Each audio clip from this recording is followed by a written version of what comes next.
Welcome in, everybody. Happy Wednesday.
Sorry to you guys over on YT.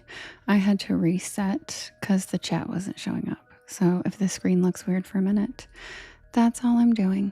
I just had to reset over here. Sorry about that. Welcome in, everybody.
Welcome in, everybody. Hi, Anthony.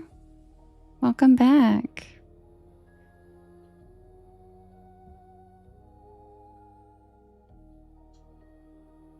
All right, you guys, feel free to write your story requests in all capital letters in the chat, and I will write them down, and then we will vote.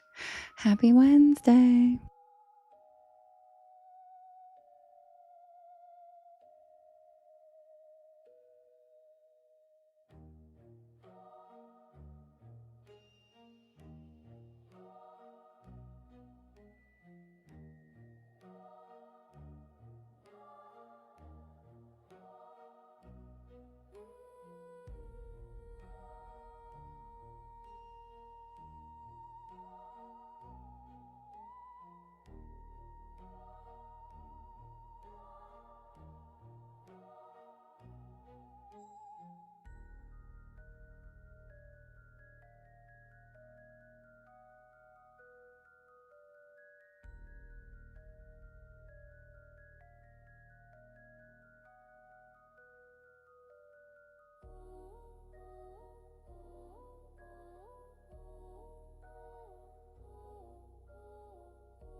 Hi, lemons. Hi, love bug lemons.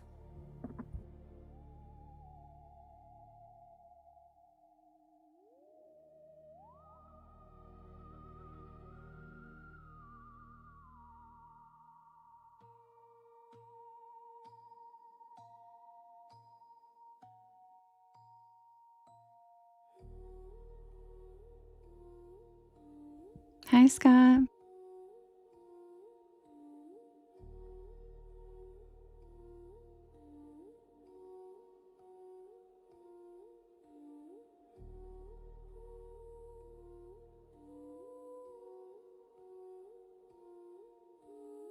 Thank you, Robin.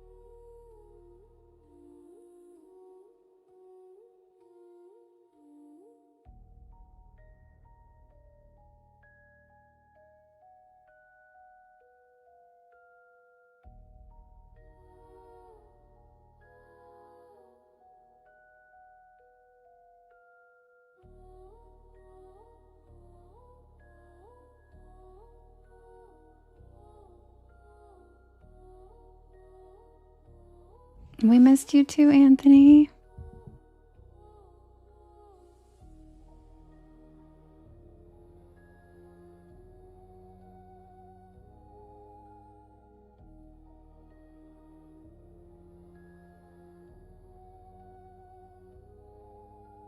Talk ticks. I deal with it the same way I deal with people who spam my chat. I block them.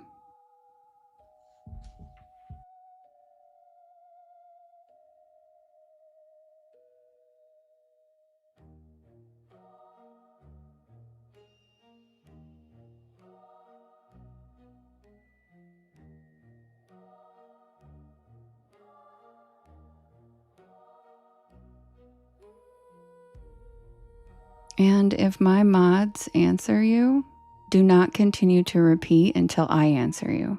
That's the point of having mods.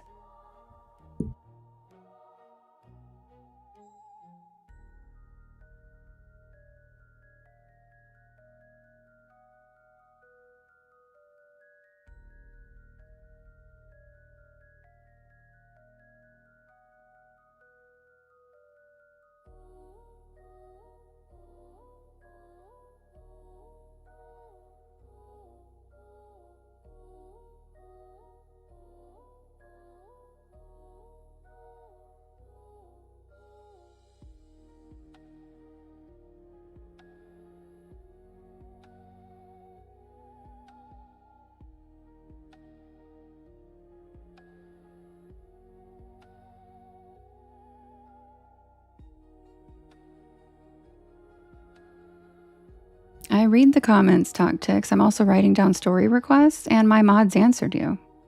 And I don't have to answer your fucking question. Got it? It'll probably help if you stop asking the same question 16 times. Got it?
Hi, Anthony. Yeah, I already blocked him. It's just attention-seeking behavior. And I don't tolerate it.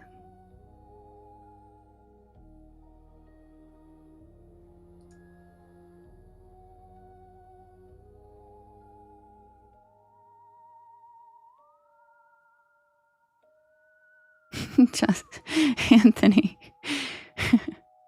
I know. That's why I said if my mods answer you, do not continue to ask the question So I'll answer you. The fuck? And then he had the nerve to say, well, maybe if you read the chat. Oh, I'm reading it, honey. I'm just not answering you. Get the hell out of here. Why are you sad and blue? Oh, Ghostwriter House, that's the first time it's happened on your live? I'm sorry, boo-boo. It happens to me all the time.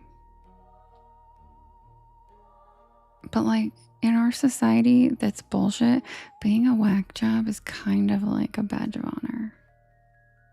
Because our society sucks. And if you're not weird in this society, then you might actually be the whack job.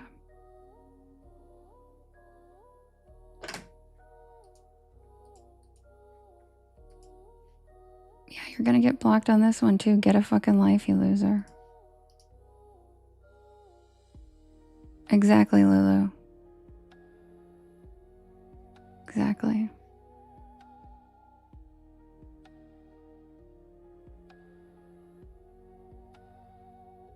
You were laughing because then, who's that? I don't know who that is, Brian. Yeah, I did. I'm sad I missed it. What time was it, Brian? What time was it at?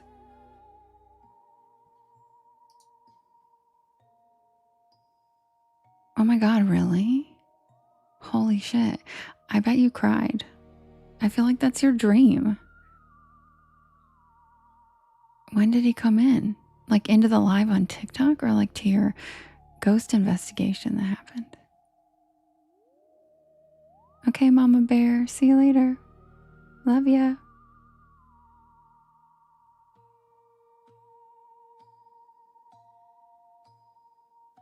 Yeah, this guy's a fucking loser. He has like 6 accounts that he keeps coming in on.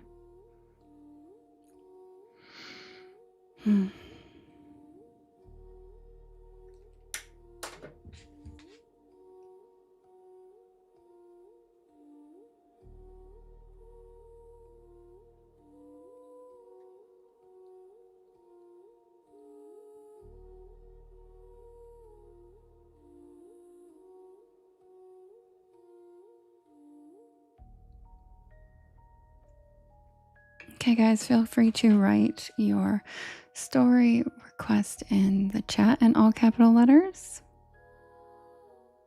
Exactly. He's an attention troll. That's why I told him, don't keep asking questions till I answer, you fucking loser. And he just keeps coming back. So feel free to write. Yeah, it's a full moon. What do you mean, Lady Rose? It happens every full moon. Feel free to write the story, and please stop using the word trolls in the chat. It literally brings them. So if you guys could like use other words besides that, that would be great. And please write your story request in all capital letters. Thank you.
Wait, Brian, are you still here? Did he come to your house or did he come into your life?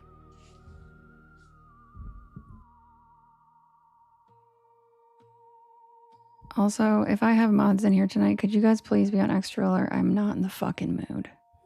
And it's a full moon. Just a reminder, I start my period on a full moon the same day all the trolls come out. So not the time.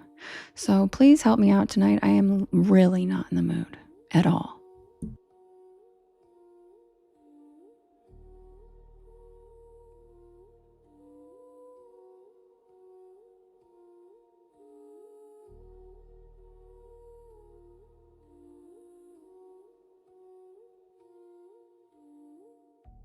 Love you, Anthony. Yep, there will be no warnings tonight. Kim will just be blocking. Yes, Danny, that means you are a red witch.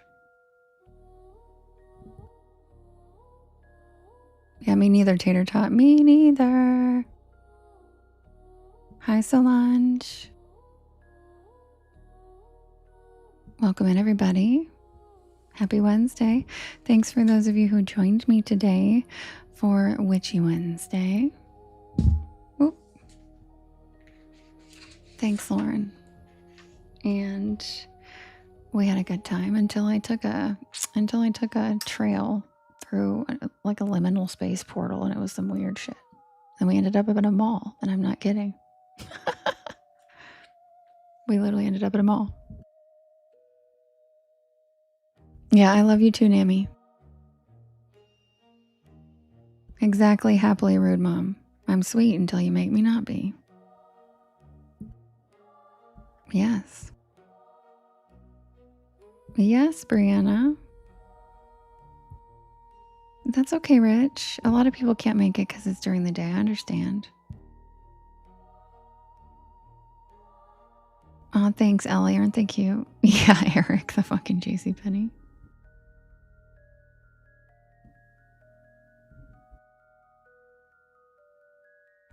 Exactly, Kim. I'm kind, but I'm not nice.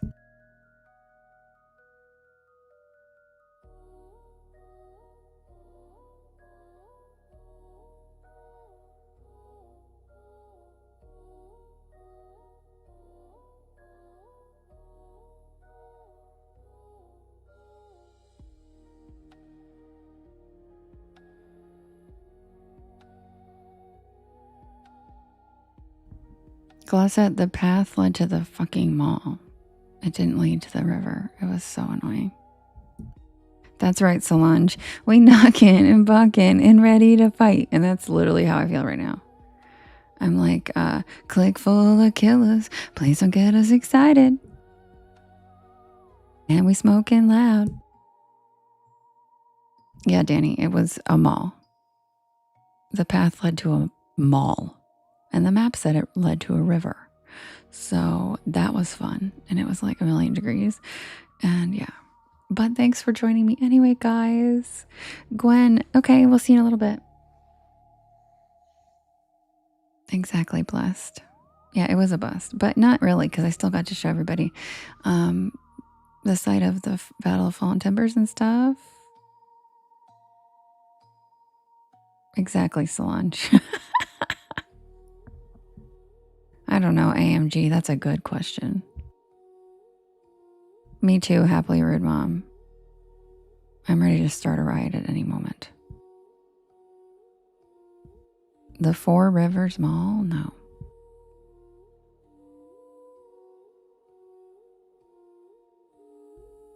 Steph, I honestly wouldn't have been surprised. His ass is following me around town at this point. He's literally following me around town. I couldn't even believe it. I couldn't even believe I park and his ass just rolls right by my car on his lawnmower. And I was like, are you kidding me right now, bro? What is your problem? Like, I didn't even start the live until he was done. I was like, I can't even deal with this shit. That's why I was so late, because I was already running late anyway. And then I had to wait like an extra 15 minutes to start because I was like, I'm not even dealing with this. Yeah, y'all. The lawnmower follows me every Wednesday. No matter what park I go to, by God, it's being mowed on Exactly. And it's not even like, it's like if I go at 11, they're mowing that one. If I go at 1, they're mowing that one. It's insane. And now it's become a joke because every Wednesday I'm followed around town by the fucking lawn. He's at my house. He goes to my house on Wednesday. But they're all different lawn guys. So it like doesn't even make sense. It's like they just all cut yards on Wednesdays.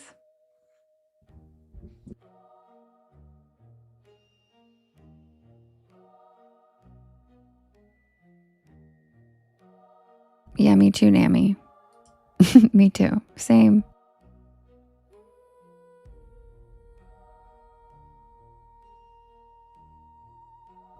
Yeah, and if it was like the same, oh my God, I haven't seen it yet, Kim. If it was the same lawn mowing guy every time, it'd be one thing, but it's like different ones. So I'm like, what is happening? Hi, Chubby Ginger, we miss you. Oh my God, he looks so funny with his glasses. The heart me looks so cute.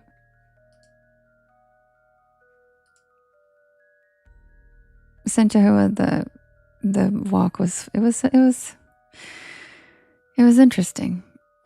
It was interesting. We walked through a portal, ended up in a liminal space, then a mall. And I wish I was kidding, but we didn't. We ended up at the mall instead of the river, which was crazy, but it's fine.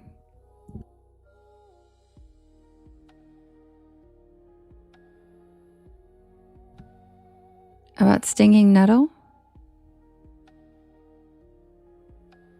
Yes. What about it?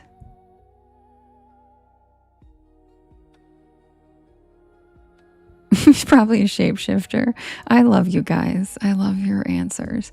Because even on the walk today, you guys made it better because when I walked through, someone was like, oh my God, is it a portal? Is it a liminal space?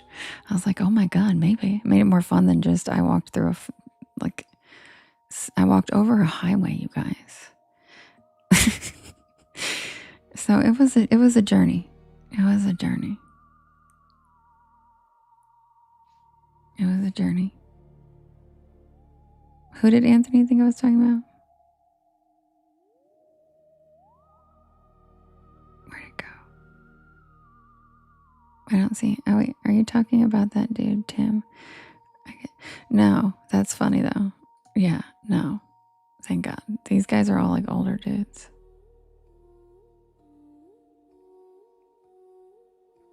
Nammy, no, I don't need one. Oh, I'm proud of you, Nammy. That's good. No, I didn't even go to the mall, Gigi. I turned around. You never heard of that plant? Oh, yeah. The nettle plant. There's a couple of them. They're not all stinging nettle. There's a variety of them. All right, you guys, I'll set up the first poll and I'll be right back. And if you guys could do me a big favor and hit that share arrow in the bottom right hand corner, there is a yellow circle with 2 arrows chasing each other that says repost. And that puts my live into your friends' FYPs and it helps us grow this beautiful porch of ours. Oh, you do, Tim? Kim? Yeah, she makes nettle tea all the time. I don't think I've ever had it in tea. Hi, Jackson. Thank you, Lauren. All right, guys, I'll be right back with the first poll for us to vote for the first story. Happy Wednesday. Welcome to the porch. Aw, thank you so much, Danny. Literally, Jackson, that's what it was. It was so ridiculous. Thank you, Dennis. Also, very ordinary, 1 p.m. Eastern Standard.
All right, you guys, the first poll is ready.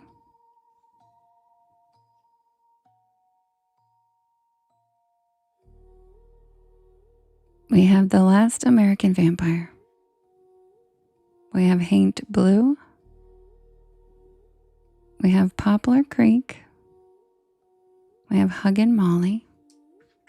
And we have The White Witch of Rose Hall. And the Last American Vampire is the new story of the week for those of you who asked.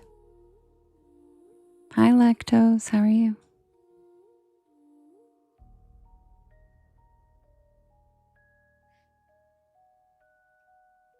Hi, Arturo. You're not unwelcome here. How are you?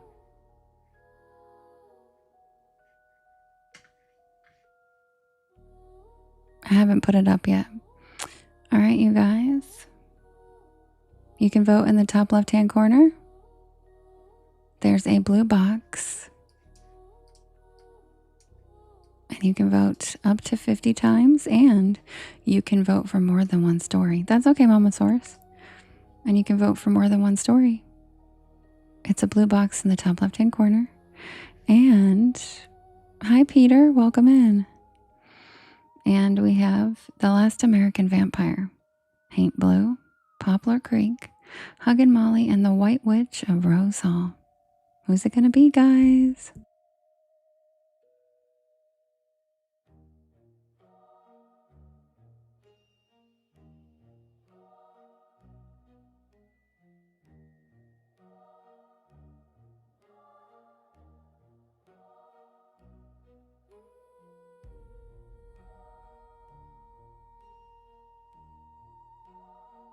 Right? 2 pals in here have seen Annie Palmer, the White Witch of Rose Hall herself.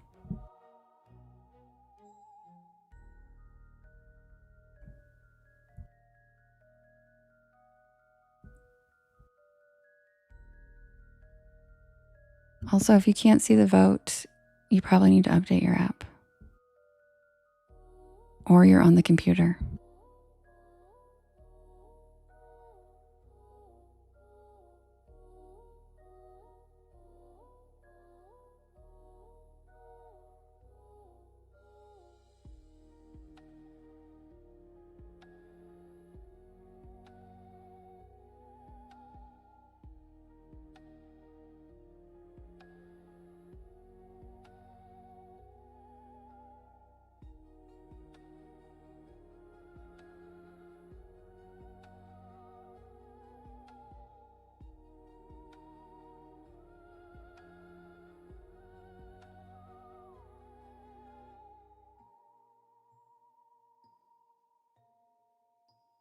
Hi, Leslie.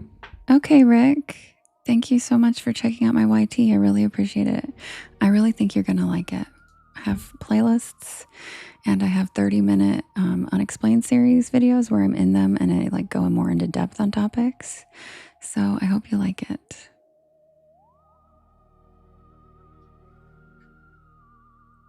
I really appreciate it. Thanks for the follow, by the way. Oh, Wendigo. I saw your question now. I don't have a Wendigo story yet, but it's on my list. It's coming up. It is on my list. Thank you, T-Bone. Welcome in. Thank you, Ash Red. Welcome to the porch. Thanks for the follow. All right, you guys. The winner is The White Witch of Rose Hall. And we really are Pippa. Even when I have to be a bitch, we're still the most positive. We're the jelliest bunch of assholes this side of the nut house. That's for sure. Thank you, Sandra. So the winner is The White Witch of Rose Hall. And we have 2 porch pals in here. If anybody can, I hope you guys get that reference, by the way. Oh, it's over now, Priscilla. It's only 2 minutes long. I'm glad, Ash Red. 2 of our porch pals in this live right now have seen Annie Palmer, the White Witch of Rose Hall, themselves. Wait, and Whitney. So we've got 3.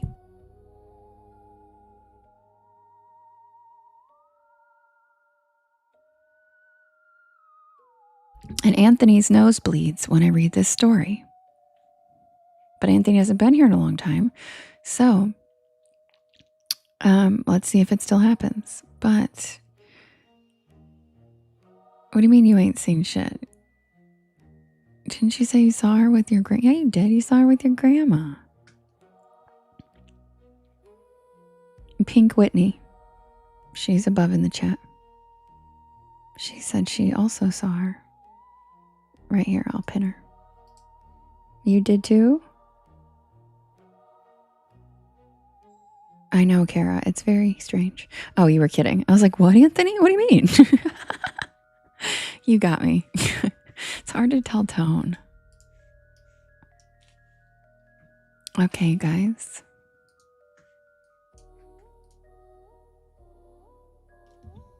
All right.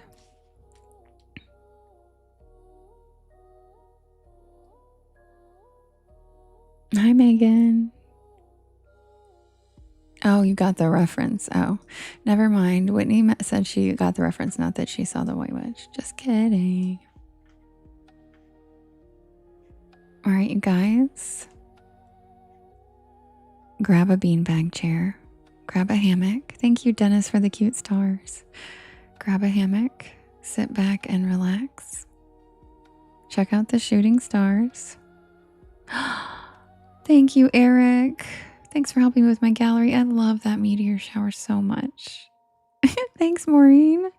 By the way, the wife with menopause and no AC is Rich, Anna. Poor Rich. But you know what? He got it handled. He got a window unit for her. So he's a good husband. I know. You're a great husband, Rich. Okay, Mimsy, love you. Sweet dreams. You're a great husband for understanding and being so kind to her.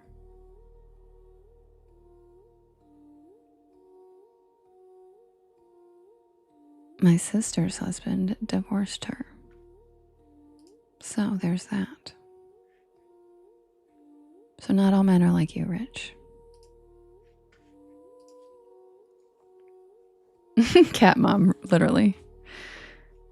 All right, guys, I will be right back with the White Witch of Rose Hall.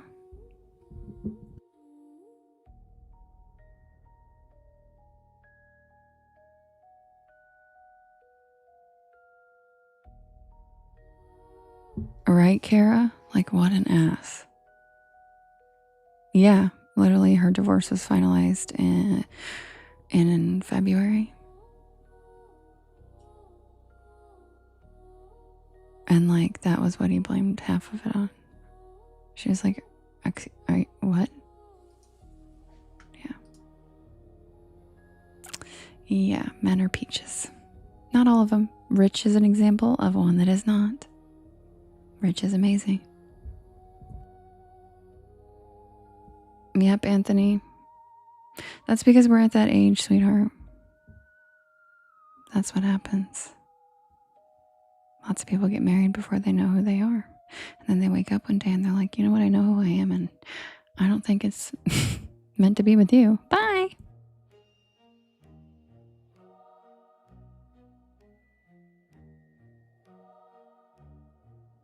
But by then you guys have done what you're supposed to do and had the kids, which is what they wanted you guys to do. So that's like, they don't give a, society doesn't care if you find true love. They just wanted to make sure that you guys had kids before it was too late. Sadly, and that's what our society does to people. Like the FOMO and all that shit. Yep, exactly, Rich. Exactly.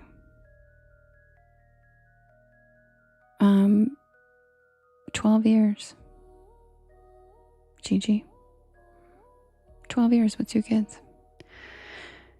Or no, 15 years. I take it back. 15 years. Anyway, I'll be right back with the White Witch of Rose Hall.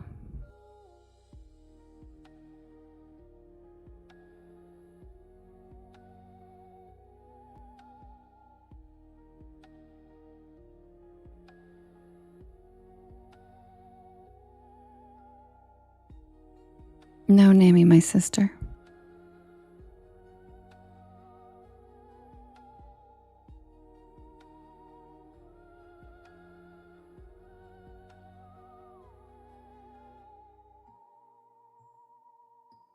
And I'm sorry to hear that about you too, Kara. Oh, thanks, Court. She's better off now. She's doing great. She's already like fucking literally bounced back like a champ. I'm so proud. I've never been more proud of her in my life. She's just handled it so well, and she's so happy now. It's amazing. She literally does not miss him at all. So he did her a big favor. Yep. I'm not gonna lie, she was like dreaming of it happening for like 5 years before it happened. But she was still like a great wife. You know what I mean? She was still doing everything for him and all that, you know?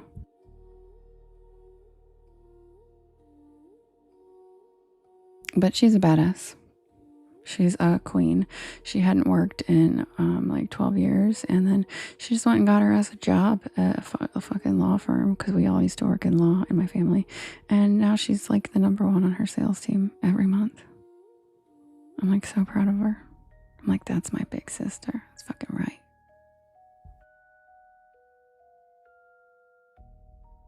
Thank you, Peter. Nice to meet you too.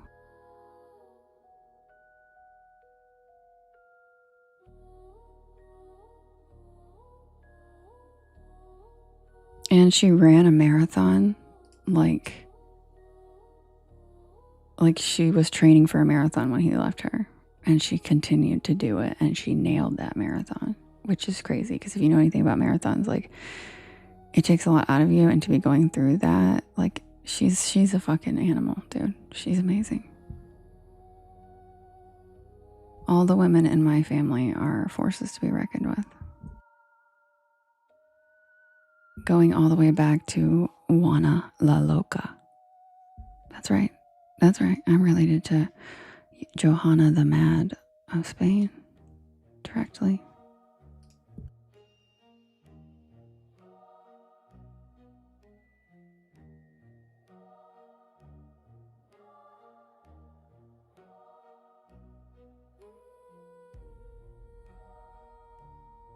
I'm so glad to hear that, Catherine. I'm glad you're safe now and out. Robin, thank you for the cowboys. Wee-hoo! And thanks for the donuts. Thank you for helping me with my gift gallery. And Eric, thank you for continuing to write keywords. You're so sweet. All right, guys, be right back.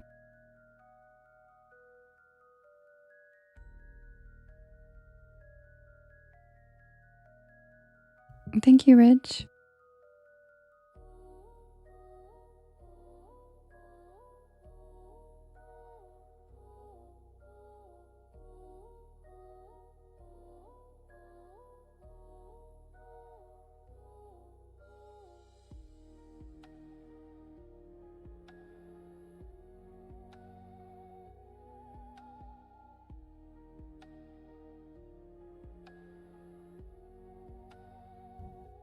Thank you for the money gun, Robin. Hi, Court. How's your day been? Mine's been pretty good.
Hi, Songbird.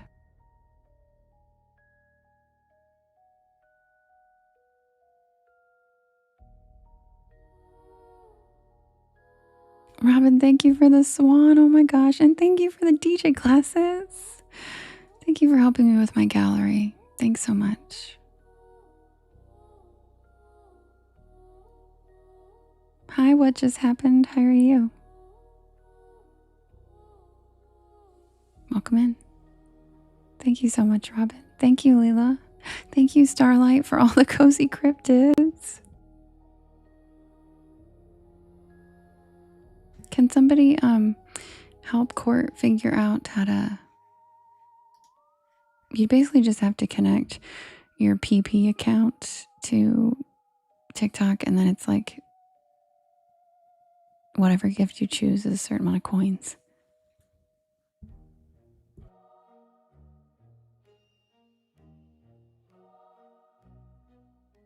Oh, Catherine, I'm so glad. Thank you, Robin, for the galaxies. Robin, thank you so much. Yeah, Court. It's like in the bottom, you see the little pink gift thing. If you click on that, it should probably instruct you how to set it up, but I'm not really sure, you know, like the step-by-step thing, but it's just through that little gift box, and then that's how you send all the cool animated. There's so many cool gifts, and they change them all the time, and they're really fun. I miss the capybara gifts so much. Right, Kathy? Yeah, there's a lot of cool things in the gallery.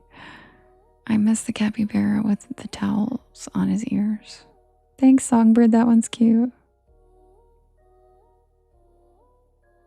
Yeah, it takes scrolling. It's so... Tell me about it, Anna. When I have to set my... Thank you, Robin, for the whales. Thank you so much for helping me with my gallery. Yeah, so cute, right? But like, when I go to set my gift goals, literally like between gift goals, it'll change order. And I can't find the one I just used. And I'm like, what the? It's so annoying. I know the whale. Thanks, Robin. I love that whale. He's so cool. And I like how it looks like he's splashing into the screen. It's very fun. Thank you so much. I know. I agree, Anna. You really should be able to search them. But they change it so frequently. Like, I don't even know how they would be able to keep up with that. It'd probably slow down the app. The app can barely handle what it's doing now. You know? Plus, they don't even add any features anyone asks for. They just keep adding inane shit that no one asked for. Oh my gosh, Robin, thank you. I love those meteor showers so much. Oh my god. Robin, thanks. Do you guys see how pretty that is? Bonnie, thanks for the singing frogs. Why are they so cute?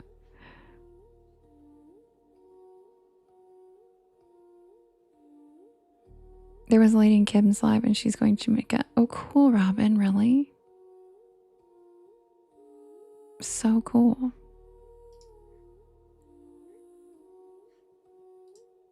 Well, Capri Crut, you must have like no attention span, boo-boo. If every time you come in I'm like not telling scary stories, that's embarrassing. You must not have a very good attention span.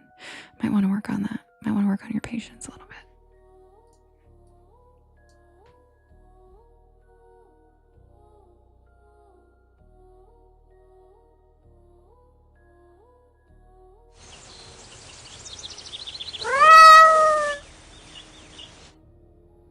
Oh my god. Look at that baby Leon. He's so cute. Meow. What a little baby.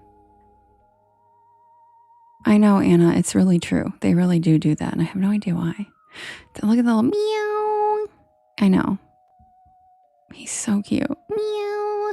And what's the funniest part is like, he like has a fake mane. Like, I think he's like a regular cat, right? With a mane on. It's so cute. Kathy, exactly. Exactly, Kathy. And that's what a lot of us are here for, is companionship and community. So when people say shit like that, no tolerance for it. Get out of my life. Because guess what? I'm not here to collect followers. I'm here to build a community. So if you don't have the fucking patience to hang out, then go to my YT and listen to them on your own command, or just maybe work on having an attention span, because that's embarrassing.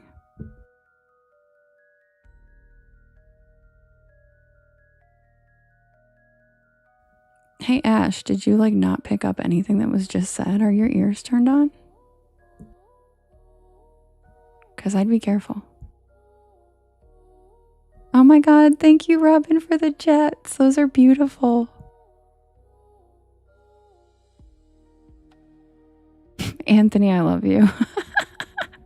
You're so cute. Thanks, Amy. You're the best.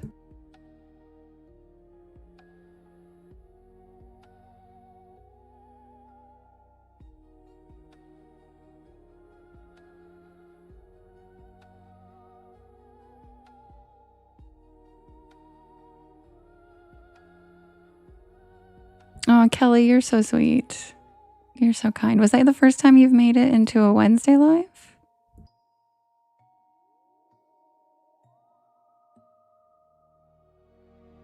That's so cute. I love that. Are you picking up what I'm putting down? That's such an old school thing to say. I love that. That's such an old school cute thing to say. Are you picking up what I'm putting down? I'm going to start using that again. It's so cute. Robin, thank you for lighting up my gift gallery. I really appreciate you. That was wonderful. That Voodoo Daddy said, "Are you smelling what I'm stepping in?" No, it's not daily. I think she meant daytime. It's on Wednesdays, Anthony. I still do Witchy Wednesday every Wednesday.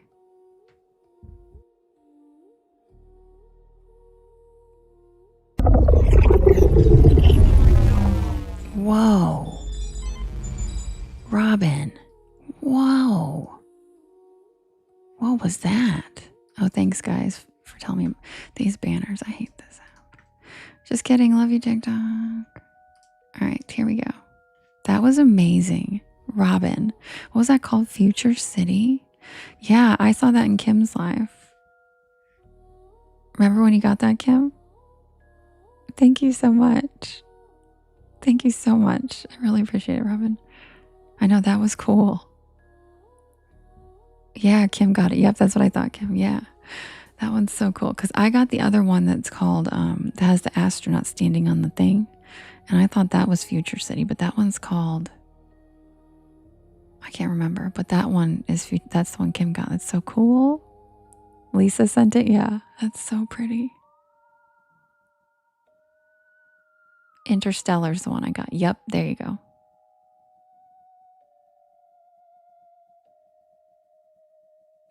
All right, guys, quick swig, and I'll be right back with the White Witch of Rose Hall. Thanks for being here. Happy Wednesday. And I will say, for the people who can't be patient, and yes, Ash, if we misunderstood you, I apologize. We thought you were saying you were like having an attitude about waiting, but I think you were telling us that you're waiting patiently. So thanks for being here. And a lot of us came in here on that same, ask people in here. A lot of people came in with that same attitude. And then I told them to, hey, maybe you need to work on your attention span or your patience. And they were like, you know what? I fucking do. And a lot of us have worked on building our patience and slowing down, because that's why I say I'm here to help you relax your nervous system. I'm not here to just tell you stories. I'm here to help you reset, because we are living in a time that is not natural for human behavior, our nervous systems, or our brains. That's why people are having anxiety attacks, depression, divorce is rampant, people are shooting each other. You know, we have lots of stuff not okay. So when I tell people that they need to learn patience and work on their attention span, it's actually not me just being a bitch. It's actually very important for like humankind for us to cultivate patience again, because we don't have it anymore and it's really bad. So we all work on it here together. Anthony, we all work on it together here, because we all need to work on it sometimes. And waiting for something is a good skill to have. It shows character. Instant gratification is not a good look. Entitlement's not a good look. So, of course, court. Of course. So, as bitchy as I get sometimes, it literally is out of the kindness of my heart, because I want people who want to grow and heal here and work on their nervous systems, not assholes, you know? So I don't care about a big following. I want to have a really cool following. I want our community to be amazing. So that's why I tell people they can get the hell out every night, because I don't care. I'm not just trying to collect randos that are ruining the vibe of our life. Yeah, bitch you out of love. Exactly, Kelly. Anyway, just thank you, James. So I just wanted you guys to know, if you're new here, when I do get bitchy and flip the bit switch, it's because I care. And I am making sure I keep the vibration high in here and help us work on our nervous systems. God, Anthony, I'll never forget that as long as I live. Thank you, Sour Buzz. Hi, Dawn. All right, guys, be right back. Same, Bonnie. Yeah, Queen CC, you missed this one. Oh my God, really, DJ? That makes my heart feel really good. Thank you. I'm so happy I can help you. I'm so happy I can help you, Alex. There is a method to the madness, I promise. Because when it's not constant, like pew, pew, pew, pew, pew stories, and you have to sit and listen to someone blab, kind of, that's actually how you relax your nervous system. When your nervous system's not trying to check off a box constantly. And so there is a method to the madness when I chat and when I tell people to fuck off and when I take a little bit longer than usual. When I can tell people are more anxious than normal, I tend to chat a lot more. So, oh, thanks, Ash. Yes, thank you, Anna. Yeah, thanks, DJ. So, yeah. Oh, no, AMG, that's just from the, you're talking about the gift? That's a normal one. And it creates community, exactly. Oh, Court, I'm sorry you haven't been feeling good, but I'm glad that you're feeling better. All right, guys. Exactly, Rich. We're all lonely. Everybody needs a reconnection. We all need community. And it's very important. So that's why I don't put up with people who tell me, read the story. Stop talking to me. Yeah, well, then you're not there yet, buddy. You haven't hit your... I'm a grown adult and lonely and I want friends and life is fucking hectic and shitty and unfulfilling. You know what I mean? Like, you're not there yet, boo-boo. But the rest of us would like some community in this crazy timeline we're in right now.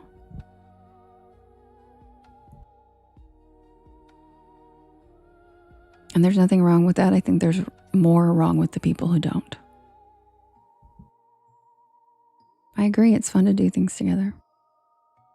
Like today when I took a random fucking trail to the mall. I can't believe that stupid trail. Exactly, Songbird. Hi, Heather.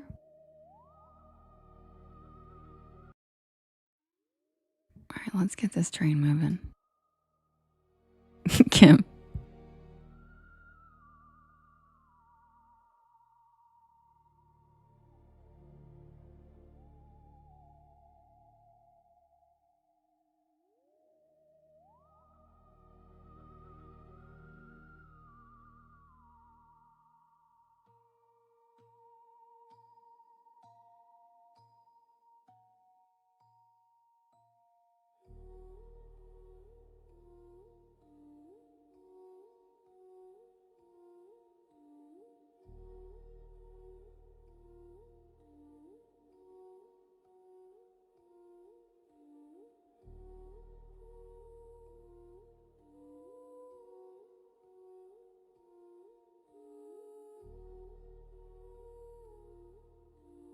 Yeah, Ash Red, it happens like 16 times alive. It's insane.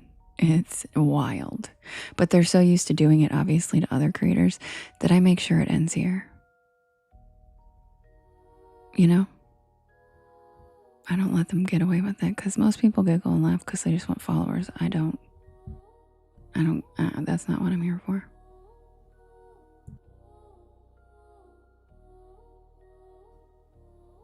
Kim. Submitted for the approval of the Porch Palace Society.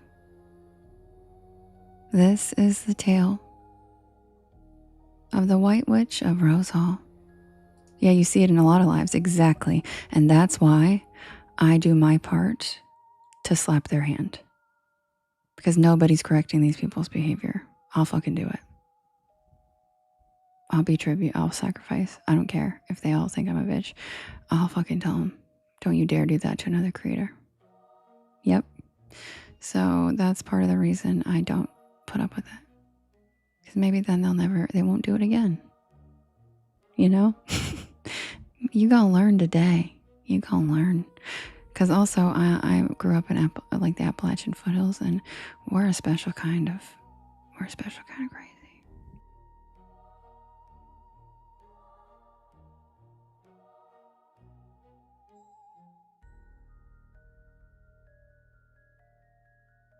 Exactly, DJ. And it's funny, the more authentic I've been, the more followers I've gotten. And I can still tell the bad ones to fuck right off, and it literally doesn't matter.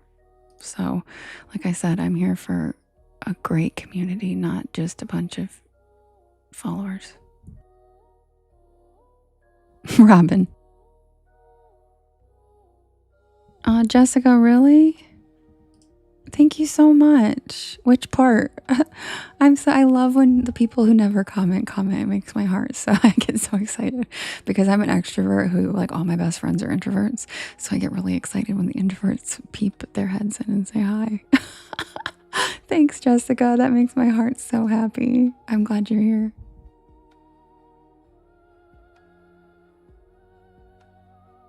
Yeah, lots of my stories are based there, Ash. Yeah, music lover, North Carolina in the house. You understand that kind of exactly. It's a special kind, girl. It's a special kind. Actually, I don't even know if you're a girl, sorry. It's a special kind music lover.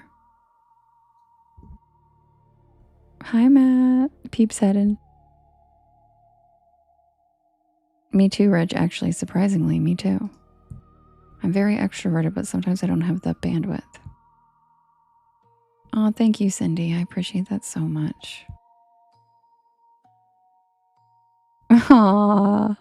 See, Jessica, I knew you were an introvert. Yeah, I love introverts. I am the extrovert friend. I'm the mouthpiece for all my introvert friends. Like, half of my best friends are hardcore introverts. Like, and I'll be like, what'd you fucking say to her? You know, I'm that friend. I'm the one that's like, do you want me to go do something about this? I'll take the receipt up. I'll take the bill. Do you want me to? I'm literally that friend. I'm like, I'll call them right the fuck now. What's their customer service number? So, yeah. So any introverts here, you are safe and welcome, and I will be your person. I will be your mouthpiece. Yeah, Robin, I'm kind of both. Right, Kim? Me too. Yeah. Taking off my earrings. Yeah, no, I went over to my friend's house one time because her neighbor came over and, like, literally bumped her chest over, like, her creepy son messing with her daughter. And she called me, and we hadn't even hung out in a while. And she called me. She's like, will you come over here? And I was like, you want me, are you calling me for, you want me to talk to her? She's like, yeah, I'm scared of her. I was like, I'll be right there. And I literally never driven to her house faster in my life. And I walked right down to that lady's house. Sure as shit. And Amanda was standing behind me like, yeah, it's not acceptable. It was so cute. Yeah, Lisa, the fires. Yep, it's a Sagittarius thing. Sagittariuses are so justice oriented. That's the only time I'm a bitch, is when I'm triggered by, like, justice things. When people aren't being respectful, kind, decent, you know, like that's, or hurting animals. Oh, you had an extrovert person, Cindy? Aw. Aw, thank you. I'm glad I can help fill her place. Yeah, I get along with Scorpios too, Court. You guys can be introverted or extroverted. Yeah, and Kim likes to fight. See, and I just run my mouth, and then Kim comes up behind me and she'll knock you clean across the face. Right in the jaw. I talk a lot of shit, but I don't back it up. Kim does. Her left stroke's the death stroke.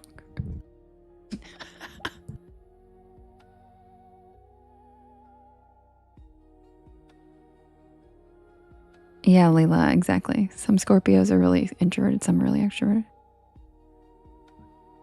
Oh, Ash, we have the weirdest conversations in here. Kim says, I don't talk, I just swing. And just a reminder, she's my mod too. And she's the best. Yeah, Kathy, in my mind, I body slam for sure. But I am not a violent person. But I would, like, if I had to defend myself, I can. Like I actually punched a girl once, but it was again in defense of my friend, Anthony. It was in defense of my friend. She didn't even do anything to me. She flicked my friend's nose and called her a bad mom. And my friend had a kid in high school. Are you kidding? She hadn't had any fun in like 5 years. And so I punched the girl in the face. I'd also had like 15 Jaeger bombs. Not really, but way too many. Way too many. But then I got her thrown out. I didn't even get thrown out. Yeah, just like Tupac said, I'm not a killer, but don't push me, dude. Don't flick my friend in the face. Yeah, it was well deserved because she made my friend cry. And I was like, that's it. And I was like all hopped up on Jaeger bombs. And I was like, I don't even, next thing I know, my hand was in her face. That was a long time ago though. I think I was probably like 20, literally, like 19 maybe. It was a very long time ago. Yeah, I think she did need a punch. I think she needed a little punch. I think she learned a lesson that day. Well, don't start no shit, there won't be no shit, Anthony. There's no promise it's going to be equivalent of what you do. You start it, it might be worse. You know? Don't start no shit. They don't say there's going to be an equivalent amount of shit. They say then there won't be any. But if you start it, I mean, that's on you. Like Taylor Swift says, I won't start the fight, but I'll finish it. Yep, Court, exactly. Court knew where I was going with that. I never start them. I'm over here just like minding my business. And then you flick my friend's nose. And I'm like, I don't think. Yes, I'm a Swiftie. I love Tay Tay. Love her. Fan since day one.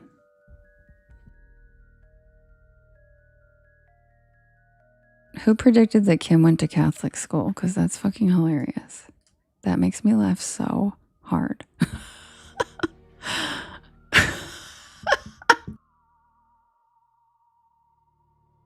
And yes, the aristocrats, Marie said the same thing. Ladies don't start fights, but they can finish them. She's the best Disney character.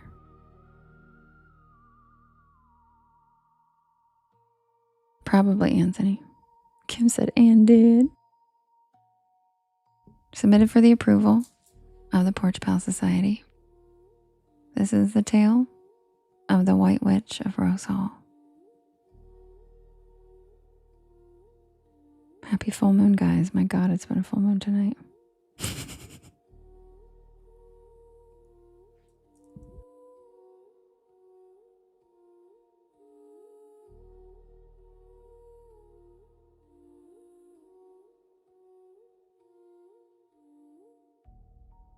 Oh yeah, it's a full moon. This story is about my trip to Jamaica. About the beauty of the island, the warmth of the people, and something else, something darker. This is my encounter with the White Witch of Rose Hall.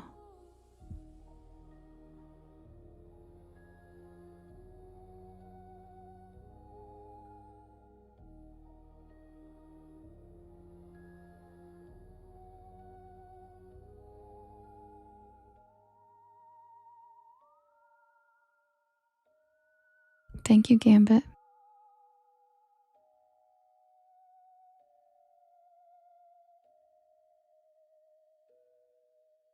It was last summer, and life had been a whirlwind of stress and disappointment after disappointment.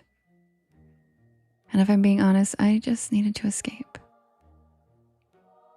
to find myself again. So I booked a trip to Jamaica. Oh, of course, Court. Hi, Brooke. And not one of those all-inclusive resorts where you're surrounded by tourists sipping pina coladas by the pool. No. I wanted something immersive, authentic, something real. I found a little guest house in Montego Bay, run by a local family. It was nestled on the edge of the jungle, surrounded by towering palms, banana trees, and flowering hibiscus. The air was thick with the scent of salt from the ocean, and the sweet, heady perfume of tropical blooms filled the breeze. It felt like stepping into a dream world. The family who ran the guest house was incredible. Miss Clara, the matriarch, was this tiny, feisty woman with a voice like warm molasses and a laugh that could light up the darkest room.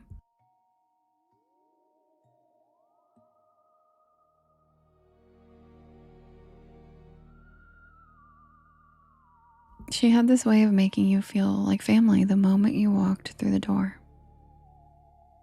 Her cooking was out of this world. Jerk chicken so tender it fell off the bone. And salt fish that tasted like home.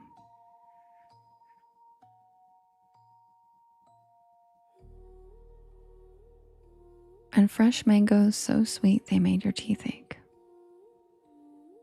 Every evening we'd sit on the porch sipping sorrel drink or coconut water straight from the shell.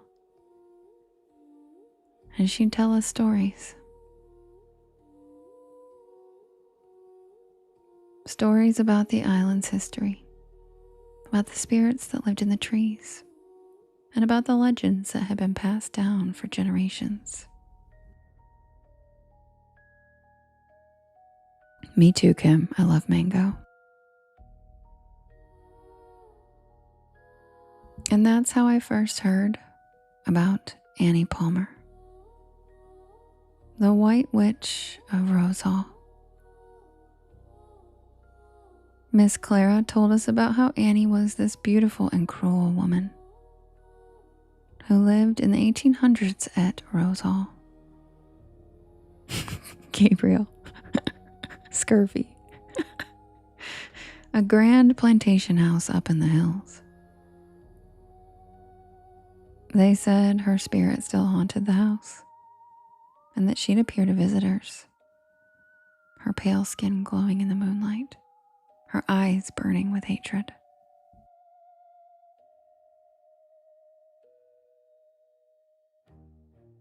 I laughed it off at first. I figured it was just a spooky tale to scare tourists. But Miss Clara gave me this look like she knew something that I didn't.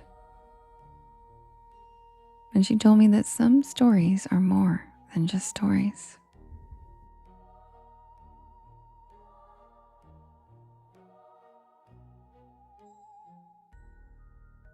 But I didn't think much of it at the time.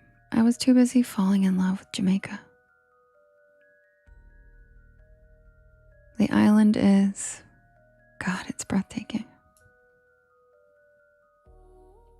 The jungle is so alive and green, with vines hanging from the trees like curtains, and birds calling to each other in the canopy.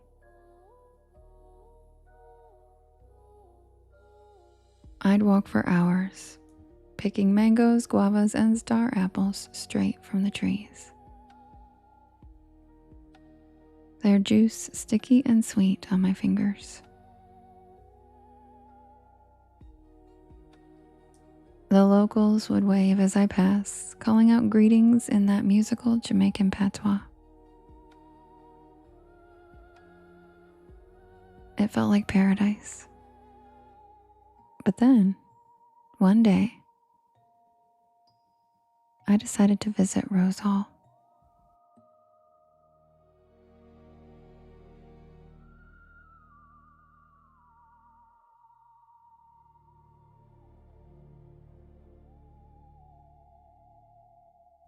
I had heard about the tours they offered, where you could just walk through the old plantation house and hear the history of the place.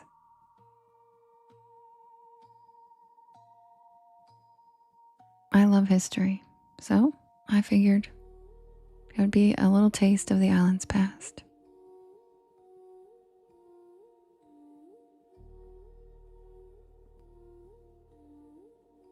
But I didn't expect it to be what it was.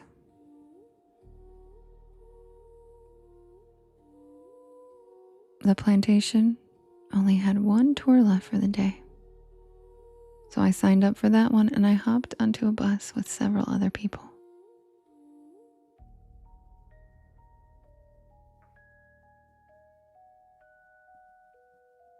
There were probably about 12 of us total.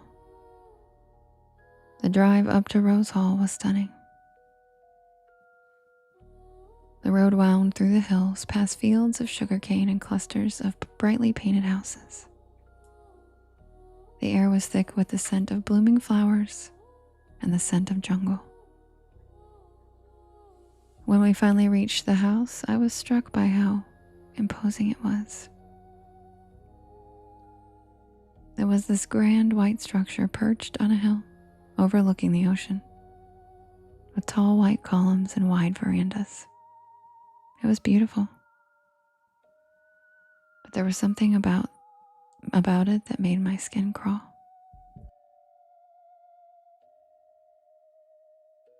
The tour guide was this cheerful woman with a bright smile and a voice that carried through the halls. She told us all about the history of the house, about Annie Palmer and her reign of terror. She showed us the rooms where Annie had supposedly practiced her dark magic and the dungeons where she tortured the enslaved. Yes, it is Ash. And the spot where she was buried. It was fascinating, but also very unsettling.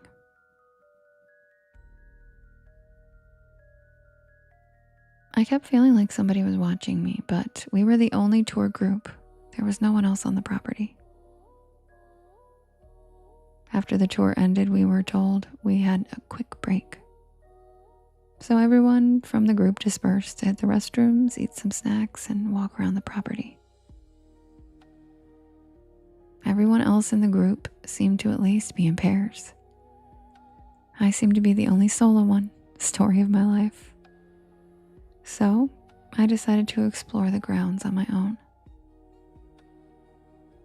The sun was starting to set, casting long shadows across the lawn.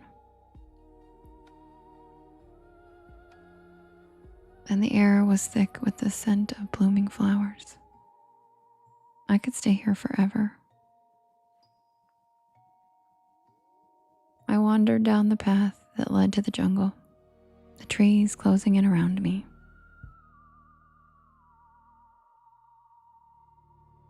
It was quiet except for the sound of footsteps and the occasional rustle of leaves. Through the lush undergrowth, I saw something that looked almost like ruins of an old building. Stones or something. And for those of you who don't know, I minored in archaeology in college, and I'm a little obsessed with anything that has to do with finding artifacts or remnants of the past. So I immediately kneel down and I start to move the foliage out of the way so I can see what's underneath.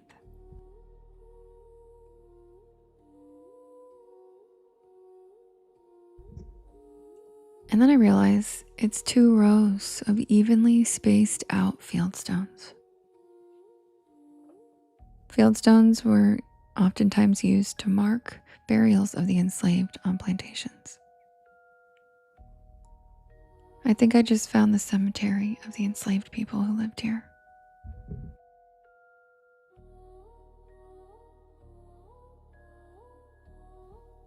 my God, I have to tell somebody. By the looks of it and all the overgrowth, nobody even knew it was here.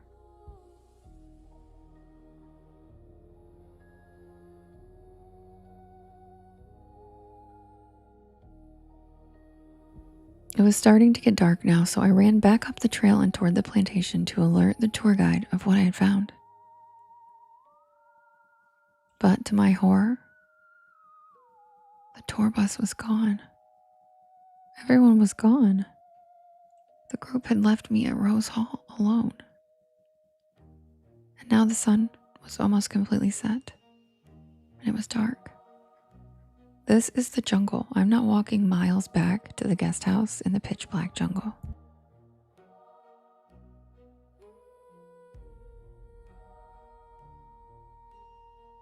Thank you, Anthony.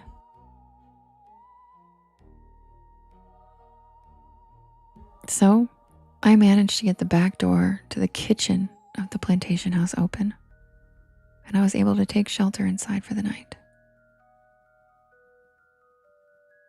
The house was gorgeous and so grand, and I felt safe and protected from the creepy wild sounds of the jungle at night. I finished the last granola bar I had in my backpack, and I laid down on one of the fainting couches to go to sleep until morning, and then I'd walk back.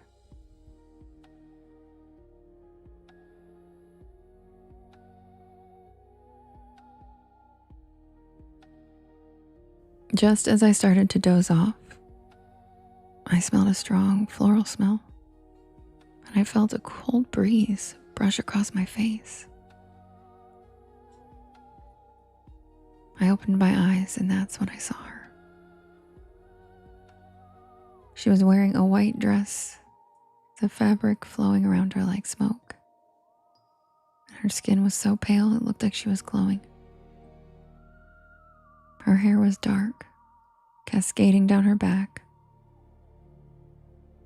and her eyes, they were black voids, and they were fixed on me. I sat straight up and I froze. My heart was pounding so hard I could feel it in my throat. She didn't move. She just stood there watching me with those empty eyes. And then she smiled. And not a friendly smile. A cruel and twisted smile, like she knew something that I didn't. I wanted to run, but I couldn't even move. I was rooted to the spot, staring at her as she took a step forward.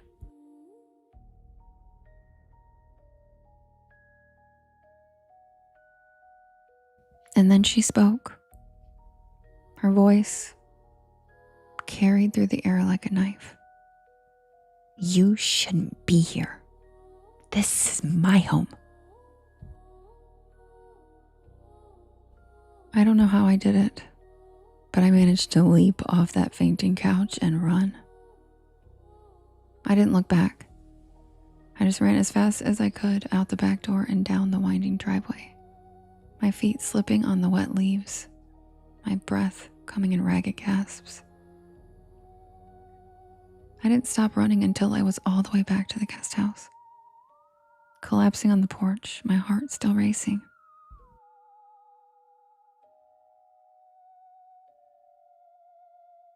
Miss Clara found me laying there shaking and pale, and she didn't even have to ask what happened. She handed me a cup of tea and sat beside me with her hand on my shoulder. And then she told me that some spirits don't rest easy.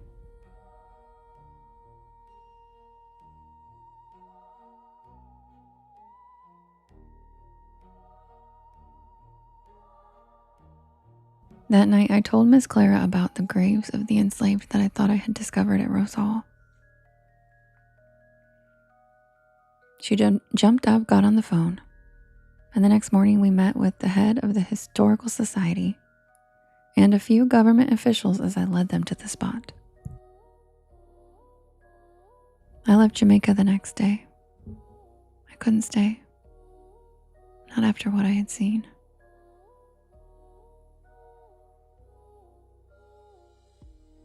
Two months later, I received a phone call. It was Miss Clara.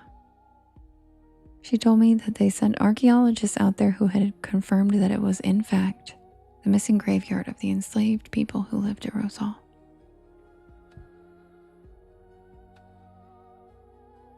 I like to think that their spirits are already at peace. But as for Annie Palmer, the White Witch of Rose Hall, we know her spirit is not at rest. And it probably never will be.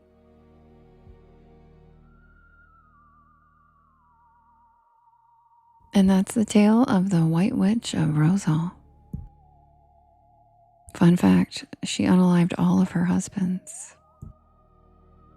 4 of them. The first one, she was married to him for 6 years. And then the next one, she offed him after 6 months. And then after that, she was never married again for more than like a year without offing him. All of them. 4 of them.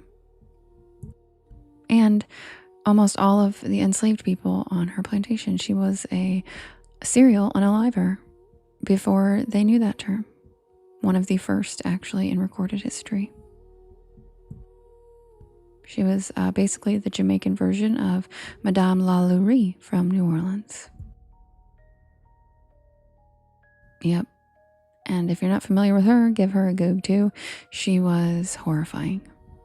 And she was a psychopath. She was a serial unaliver, the first one in the United States. Her name was Madame LaLaurie. She lived in the French Quarter in New Orleans and did unspeakable things. And Nicolas Cage bought her house for a long time. I don't think he still owns it, but yes, she was a real person. All of my stories are based off of real folklore. She was a real person. And yes, in American Horror Story, Kathy Bates played Madame LaLaurie, and she was horrifying and amazing at it. Yep, it never will be, Rachel. Yep, both of them are real people. Annie Palmer was a real person, and she killed all of her husbands. And Madame LaLaurie was a real person, and she also unalived her husband and her children and half the enslaved people on her plantation. So give them a Goog. They were both women, actually, and one of the first noted documented serial unalivers were both women, which is kind of wild. But I'll tell you what, like they said, hell hath no fury like a woman scorned. When women spend our whole lives like, smile, don't be a bitch, don't be it, right? Some women, like those women, I feel like they can be worse. Does that make sense? Because they snap or something. Like, I feel like it's so pent up in women that I'd be much more frightened of a woman that has no more fucks to give. Do you know what I mean? I'd be much more, because yeah. Yep, exactly. And so I imagine that there, it maybe isn't a coincidence that it's because these women got power. They offed their husbands, and then they were running these plantations themselves. And the second they tasted that power, they were like, oh, so this is why men are pieces. This is why men are not so great sometimes. Let me go act like one. It's the power thing. It's the power thing. But yeah, Kathy Bates was amazing at it, but also horrifying. And I can't handle gore, so I'm not gonna lie, I don't look at some of those parts during American Horror Story. I'm there for the witches, okay? I'm not there for the gore. So I just kind of like look away on that stuff. I'm not good with that kind of stuff. I'm an empath, and I can I don't like the energy of watching those things. It's ooky. Ugh.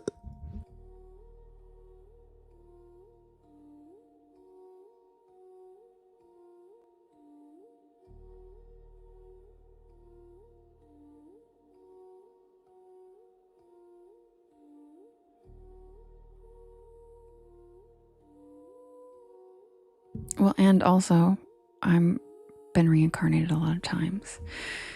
And some scenes that are depicted, I can't stomach due to past life reasons. And depictions of enslaved people being tortured is one of them. I cannot stomach it. I also can't handle seeing depictions of battles or yeah, especially with indigenous people.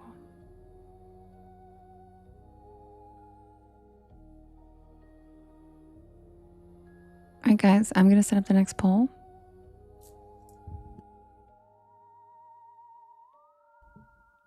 Yeah. Right. All right, I'm gonna set up the next poll and then I'll be right back. Grab a beanbag chair, grab a hammock, sit back and relax. Ambitious queen. I don't really know, to be honest. I am one of the very small percentage of people who remembers mine. And I wouldn't wish that on anybody. So, I honestly wouldn't wish it on anybody. You don't want to remember them. It's very sad. But if you guys could do me a big favor and hit that share arrow in the bottom right hand corner, there's a little yellow circle with 2 arrows chasing each other that says repost. And that puts my live into your friends' FYPs and helps us grow this beautiful porch of ours. Also, sharing to your stories and sharing with your friends helps, and so does tapping. And also, to answer your question though, there is past life regressions you can do. There are certain therapists who are certified in past life regressions. You can do that, ambitious queen, but it's not covered by insurance or anything. So, and I don't think it's cheap. And also, you said you'd like to hear about my past life. I've had several, Ash, a lot of them actually. I remember some better than others, but I love that, Gabriel. I'm glad. Have a good snooze. But yeah, I've had a few. A lot, actually, not just a few. What are you talking about, Scarlet? If you're talking about the stupid emojis, then no, I don't want any more of those. But thanks, Ash.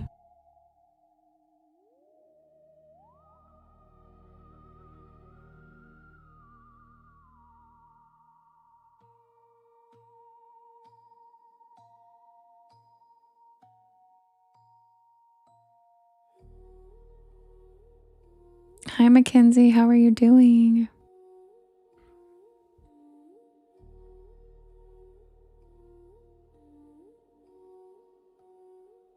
I just wanted to check on you, Mackenzie. Grief check. How are you doing? Because after some time passes, people stop asking. And I just wanted to check on you. Are you okay? Just in case anybody wasn't aware, please give Mackenzie extra love. Her husband died unexpectedly a couple weeks ago. And she came into the live literally that night and was like, my husband died today. So we have been there with her on this journey, and it has not been easy, and it was extremely unexpected. And she's been here almost every night with us since, because we keep her company when she is going through some shit. So we love you, and I just wanted you to know we didn't forget. I just don't want to bring it up every single day, but we love you. I'm so sorry, and I think about you every day. Literally, I think about you every day. I'm like, God, I hope she's okay. Because you had a beautiful marriage from what I could tell, and you were married to one of the good ones. So I am very sorry. And we're sending you all of our love, girl.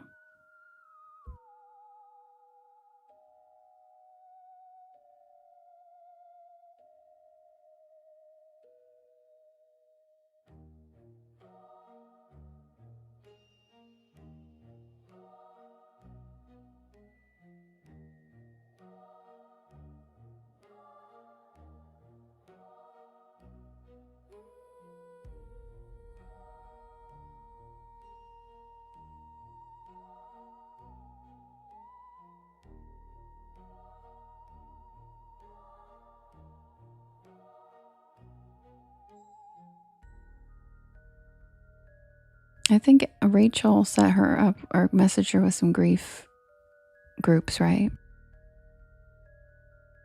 Because Rachel has also lost a spouse. So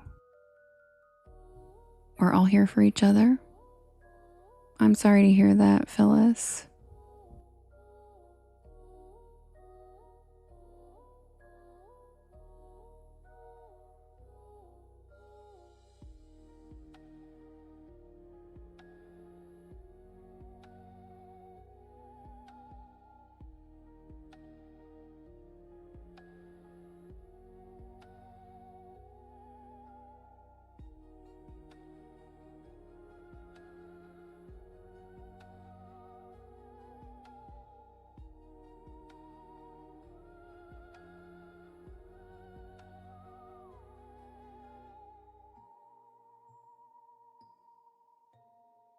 All right, guys, the next poll is ready. Hi, Kelsey. We have The Last American Vampire, which is the new story of the week. We have Haint Blue. We have Poplar Creek. We have The Frightful Fireworks. And we have Booger Hollow. You can vote in the blue box in the top left-hand corner.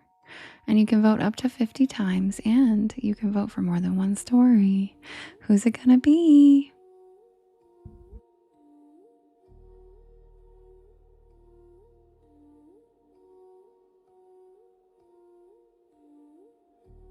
Also, guys, my Porch Lore phone case came in today and it's so cool. It looks so cool.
Oh, thank you, Matt. That's so kind. That's really sweet of you to say. And I too am grateful for this community that we've built. It was definitely not what I was expecting when I started. When I was like, maybe I'll tell my stories on live. So I'm incredibly grateful for this community we're building. And thank you for the kind words, you guys. That's so sweet. Oh, thank you, Deborah. That's cute. Little guitar. Oh, thank you, Brianna. I appreciate that.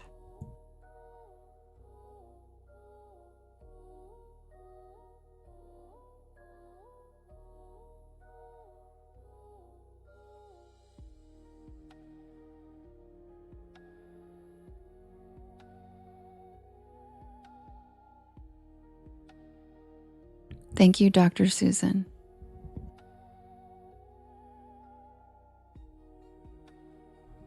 I always joke that I'm just a siren who uses my abilities to help people fall asleep instead of luring ships to crash.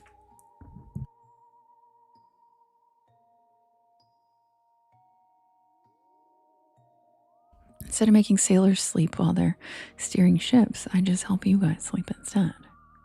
You know, we're not all bad.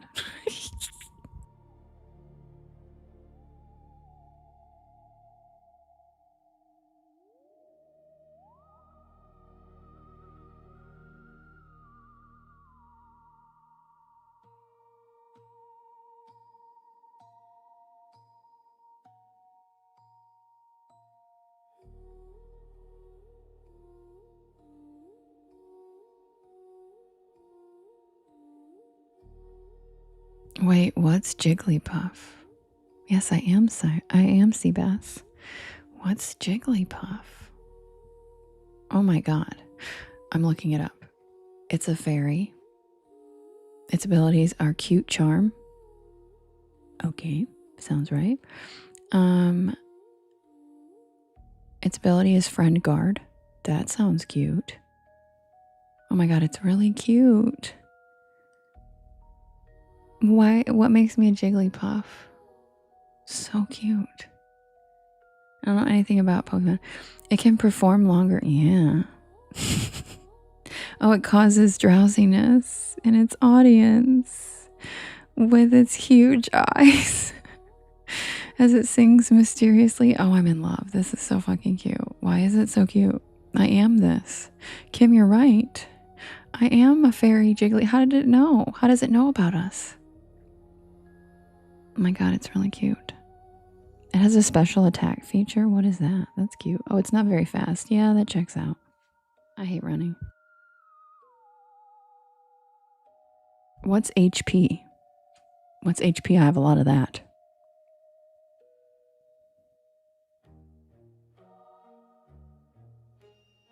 Why is my category balloon?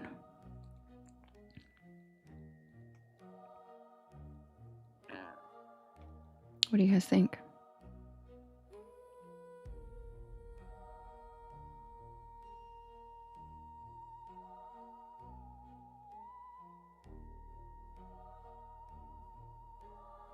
So cute, right?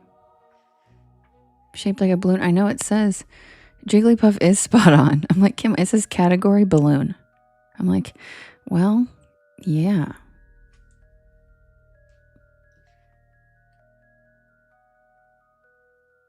It eats people?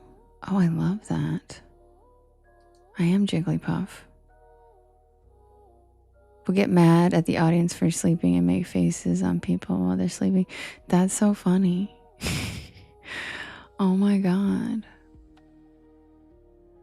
Gets upset strangely when people fall asleep during its song. Well, I mean, if you're singing and performing, wouldn't you be sad? I'm trying to get you guys to fall asleep though. But that's so cute. Hi, Dax. By the way, are you going live after me, Dax?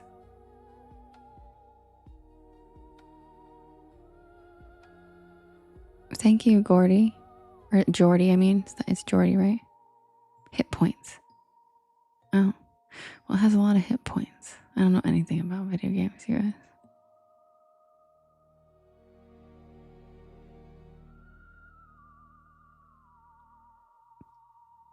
I spend my free time learning, like, I don't know, knowledge and random shit that's not video games. I'm like, yeah. But it's so cute. It's so cute. I want to see how it gets mad. You choose Jigglypuff on Super Smash Bros. Love that.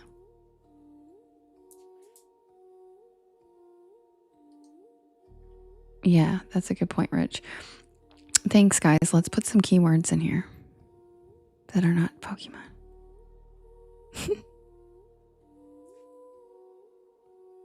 All right, the winner is the Frightful Fireworks. I'll be right back.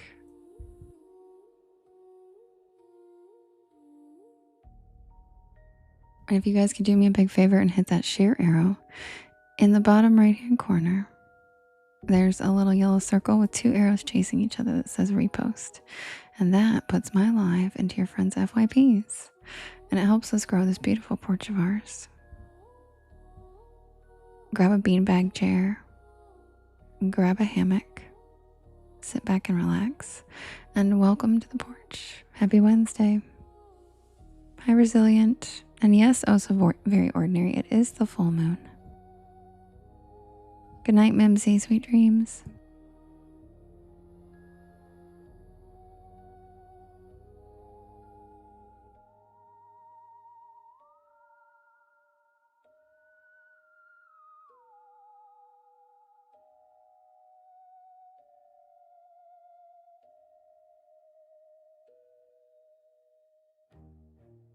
Yes, the full moon is tonight, but I would not recommend doing spells unless they are for release and for healing and cleansing.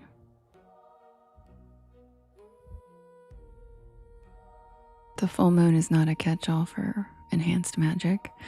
It is not really a time for manifesting or anything like that. Beefy, the vampire story hasn't won all night. I'm confused. Very.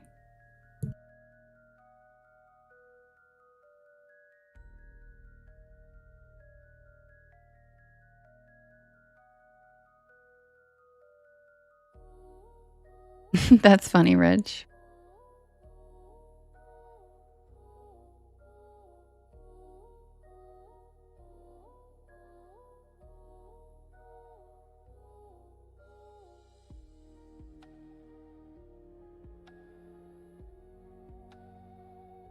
Hello, Bud Morgan. How are you?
Rich.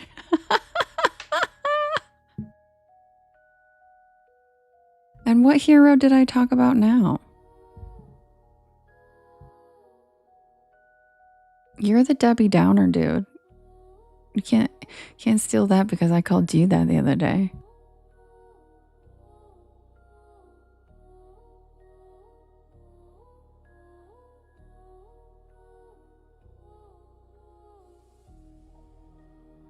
Wait, which hero did I Debbie down?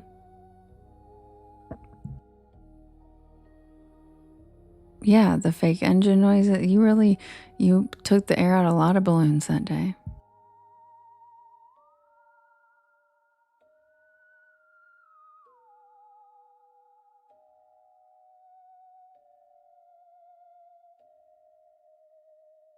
Thank you, Jess. I love that little rocket. Oh, Don sent corn. Speedy, thanks for the shard of hope and the cozy cryptids. And Scream Queen, thanks for the metamorphosis. Wait, Daz. Shit, my mic's going weird. Daz, are you going live after me?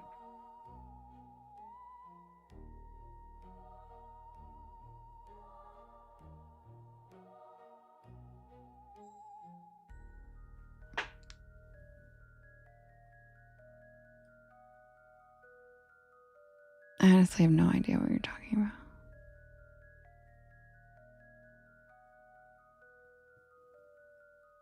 You will be. Okay, guys. He's going to go live after me tonight.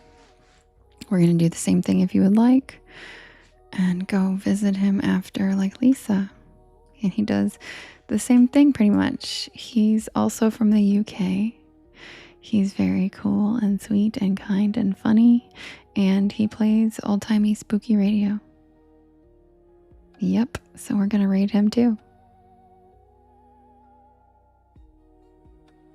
Thanks, Gambit. My run flat tire. Yeah, but what does that have to do with ruining heroes? I didn't even tell you who I was with.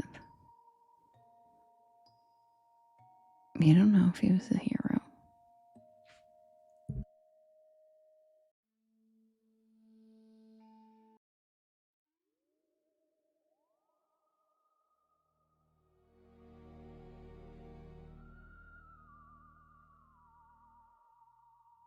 Scarlett, I don't know what you're talking about either.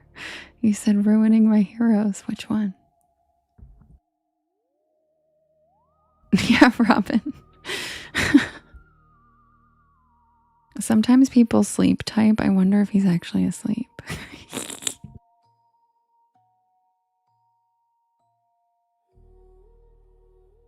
Bud said, would you rather mountain cabin or beach bungalow? Beach bungalow. 1,500,000%.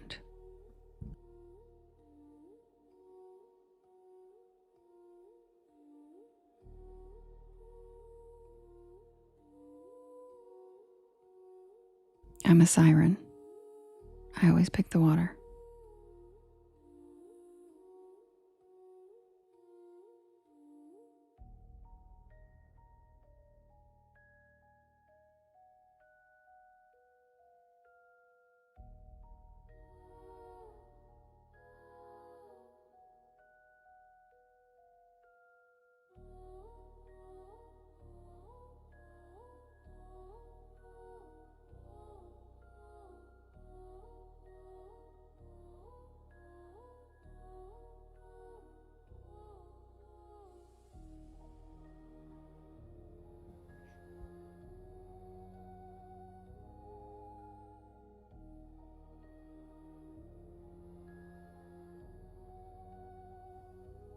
I don't really understand that question. Did you get the help you needed, Kathy? Because I don't really understand what that means. Yes, Deza is the best. He's awesome.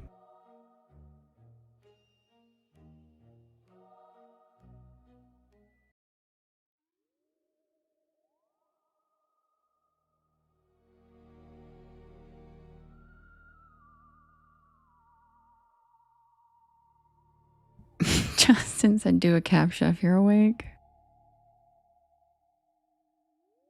Submitted for the approval of the Porch Pal Society. This is the tale of the frightful fireworks. Thank you, Crystal.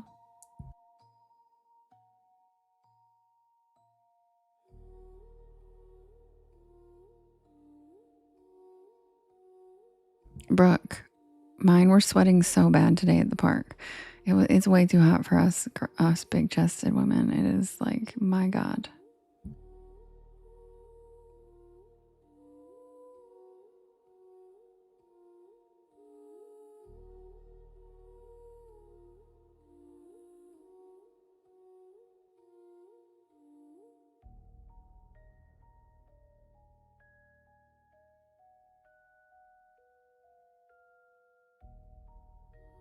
Wait, Brooke, do you have a rack too? You packing a rack?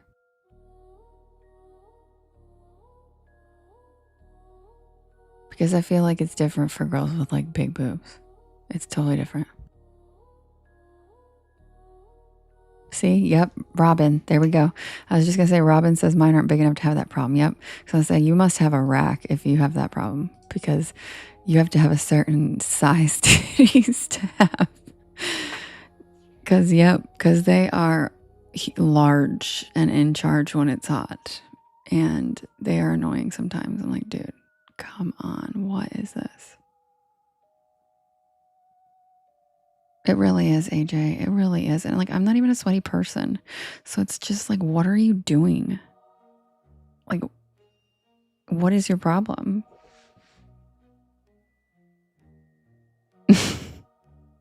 Skrilla. It really does, AJ. Like, I'm not even a sweaty, like, my armpits won't even be sweating. But my boobs are like, it's a party, it's a party, it's a party, hey. Like,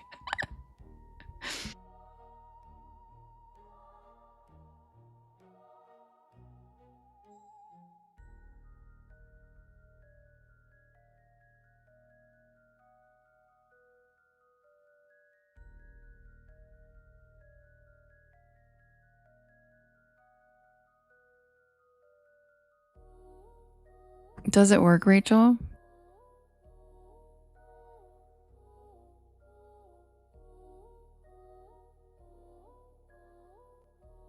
See, Bisbee, my boobs have always, like, I've always just had really big boobs. And they're just like, like 24s don't swing, Skrilla. They spin. Get it right. Yes, Justin, they are. Sorry, Dawn. No more boob talk. I just had to commiserate with my fellow women with large boobs because it has not been it's been a week. It's been a week for us.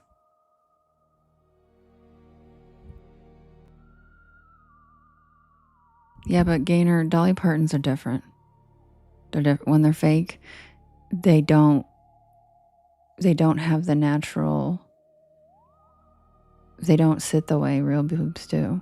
So they probably don't even sweat like that. Mackenzie. Thanks, love you.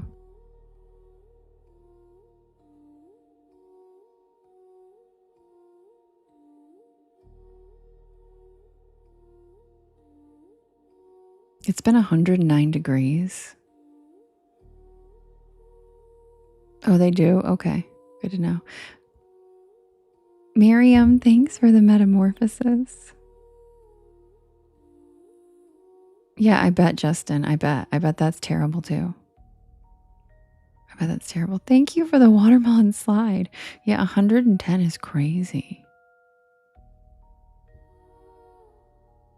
Yeah, gamer, you Pacific Northwest people are always like, the weather's perfect here. And I'm jealous. Jade does all the time too, and so does Tommy. They're like, cool, it's a perfect 76 here every single day.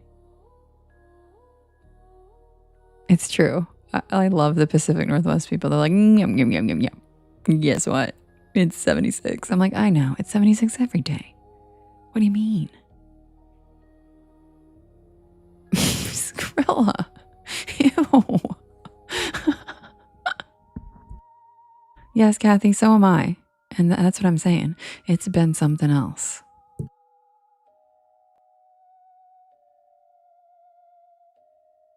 Gabriel said, well, I'm awake now.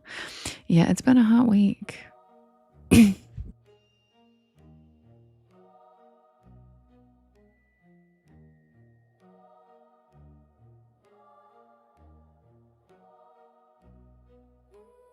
Exactly, Rich.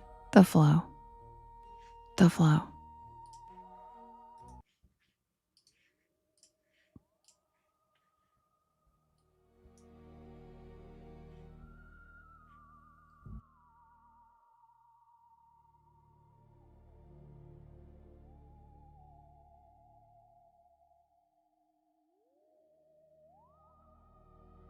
Wait, you used to be annoyed that women's clothing had darts.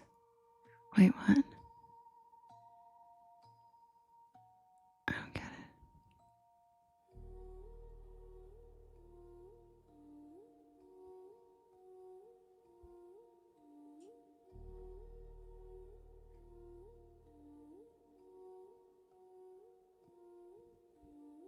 it. Submitted for the approval of the Porch Pal Society. This is the tale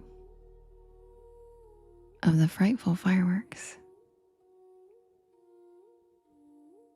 Yes, Grim, did you actually know that there's psychological studies about it, and when a man looks at cleavage, his brain actually misfires for like 3 seconds? Like, they actually can't think. It's a thing. You guys are that primitive.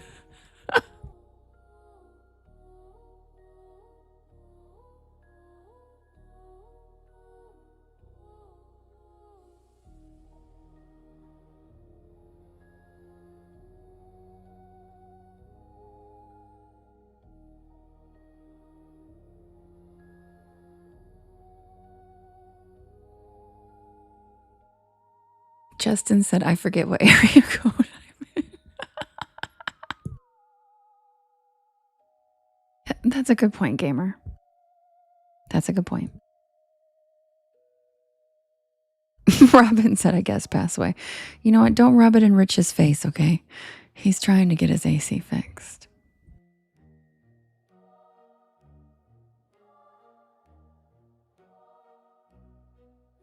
Every 4th of July, I try to spend at least one night somewhere I've never been. It started as a way to force myself out of my routine, and over the years, it's become something I actually look forward to.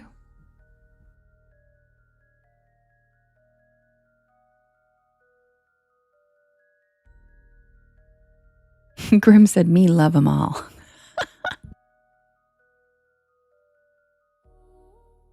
There's something about summer highways, little roadside diners, old motels with flickering vacancy signs, and small towns decorating themselves in red, white, and blue that feels uniquely American. Hey, Skrilla, $5,000.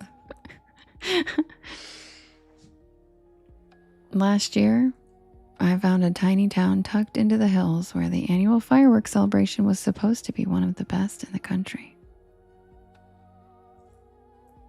The population was barely 1,500 people, but according to every travel blog I could find, thousands showed up every Independence Day. It sounded perfect.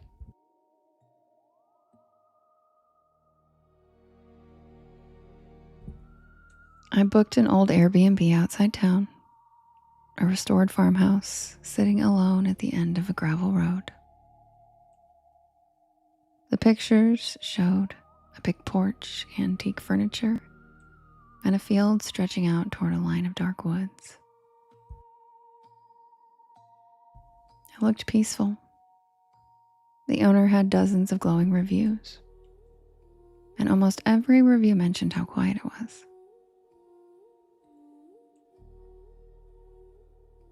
I learned later that quiet can mean a lot of different things.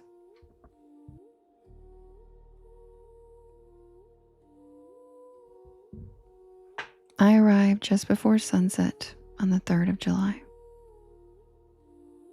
The owner met me in the driveway. He looked exactly like someone who belonged there. Late 60s, denim overalls, gray beard, baseball cap advertising a tractor company that probably hadn't existed in years.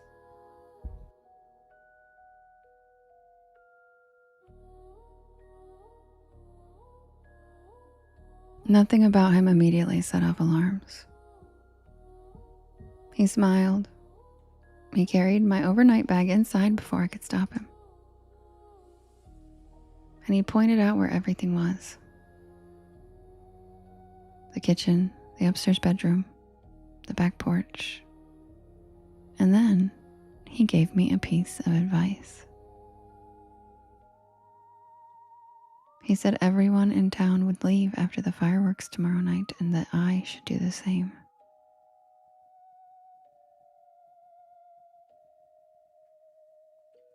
At the time, I thought he was joking, but I don't think he was. The town itself was exactly what I'd hoped for. Flags hung from every porch. Children rode decorated bicycles. Food trucks lined the courthouse square. By evening, people had spread blankets across a massive hillside overlooking the river, where the fireworks would launch. It was beautiful. The kind of small town celebration that feels like stepping into another decade. I spent hours wandering. I bought homemade pie from a church fundraiser. I walked through a classic car show. It was fun, and everything felt completely normal. Hi, Ness. Until I noticed something strange.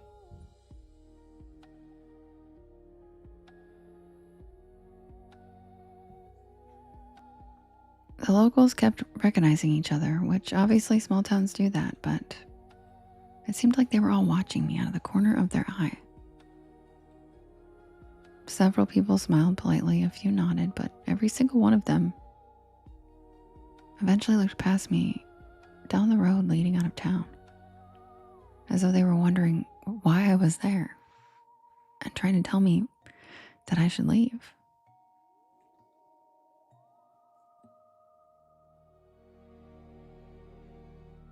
The fireworks began at 9:30. They were spectacular. I love fireworks. The explosions echoed through the valley with enough force to vibrate the ground beneath everyone's lawn chairs. For 30 straight minutes, the sky never became completely dark. It was honestly one of the best displays I've ever seen. And then the finale ended. Thousands of people applauded. Families folded blankets, and traffic immediately clogged every road leading away from town.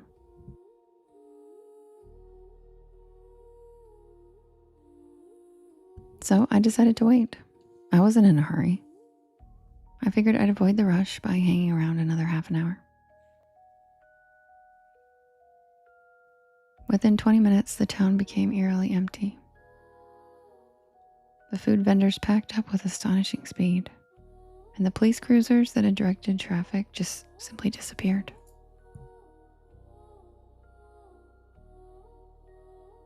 Streetlights remained on and storefronts remained lit. But people, all the people, vanished.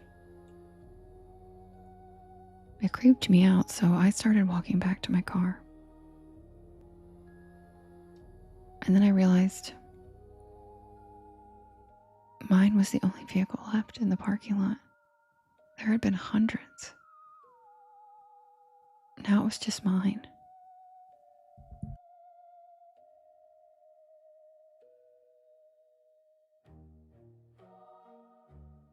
The drive back to the farmhouse took 15 minutes. Darkness settled over the fields. The only sounds were crickets and distant fireworks from neighboring towns. When I turned onto the gravel driveway, I noticed that the owner's truck wasn't there. Hi, Jasmine. The porch light glowed warmly and everything looked fine. When I walked inside, I heard footsteps upstairs. Thank you, Jess. And I froze. I know I rented the entire house. The owner had specifically said that he stayed elsewhere whenever guests booked the property.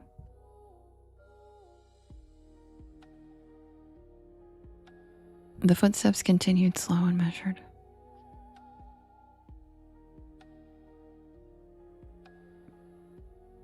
And then I heard a second set of footsteps. I grabbed my keys and I backed toward the front door. When I went to open it, the door wouldn't budge. I looked down, and there was a thick iron bar across the outside. Someone had just locked me in. Every instinct screamed at me to break a window and run.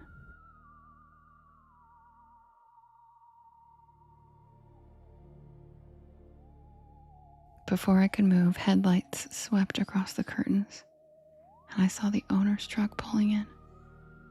He climbed out carrying something long, and at first I thought it was a shovel. But then I realized it was a rifle.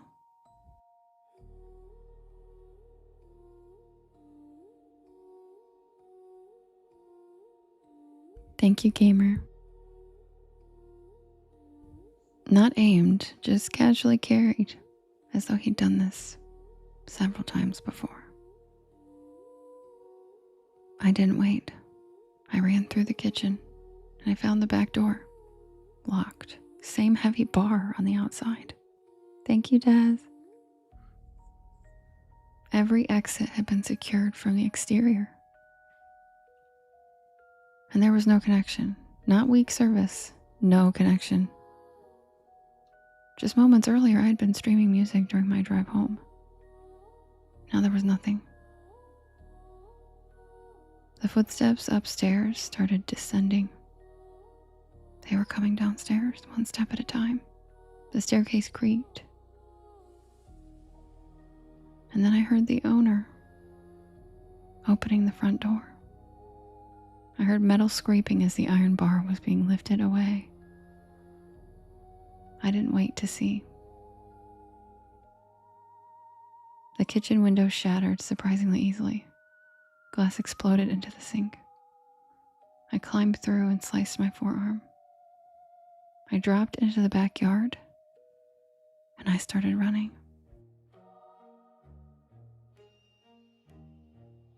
The field behind the farmhouse stretched nearly half a mile before reaching the woods. I sprinted straight for the tree line. Behind me, I heard no shouting, no commands, no gunshots. The silence terrified me more than anything, to be honest, because it suggested that they weren't even worried.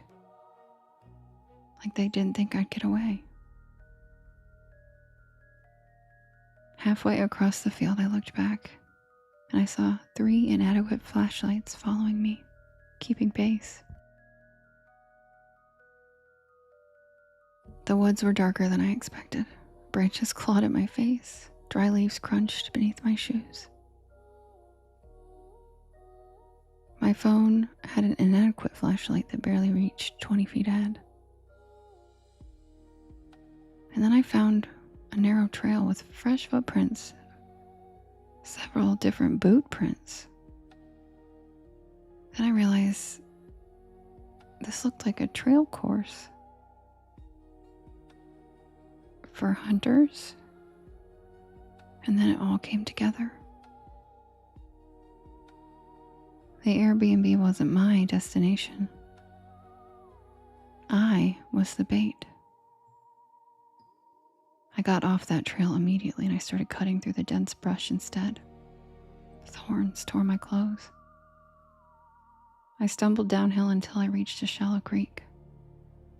Without thinking, I began walking through the water. I had read somewhere that moving through creeks makes it harder for people to track you. I have no idea if that's actually true, but I was desperate.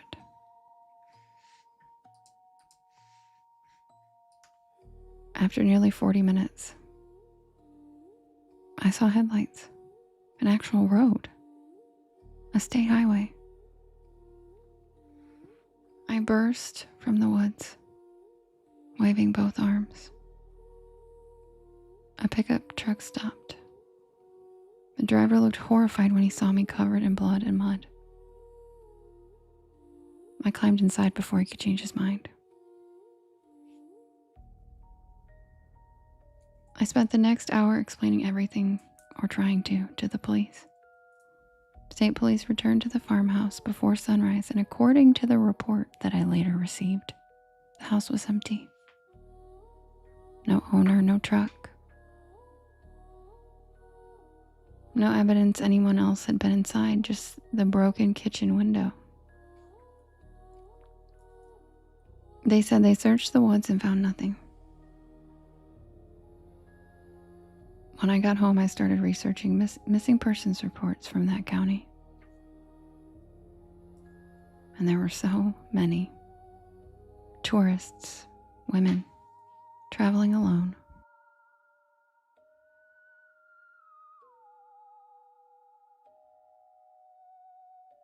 Several had disappeared over holiday weekends. Different years, different circumstances. But they all had one thing in common. The last confirmed place anyone saw them alive was that farmhouse. Yep, Ellie, exactly. I still celebrate the 4th of July every year. And I still love fireworks. But I never stay overnight in unfamiliar places alone anymore. especially not in isolated vacation rentals, and especially not on holiday weekends. Because I learned something that night. Predators don't always hunt when places are isolated or empty. Sometimes they wait until thousands of people have gathered, because that's the perfect time for a stranger to disappear. Everyone remembers the fireworks, but nobody remembers the woman who quietly drove away alone afterwards, except for the people who were waiting for her.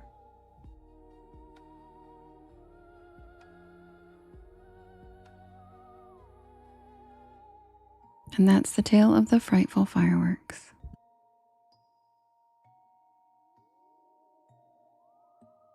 And that was the special 4th of July story.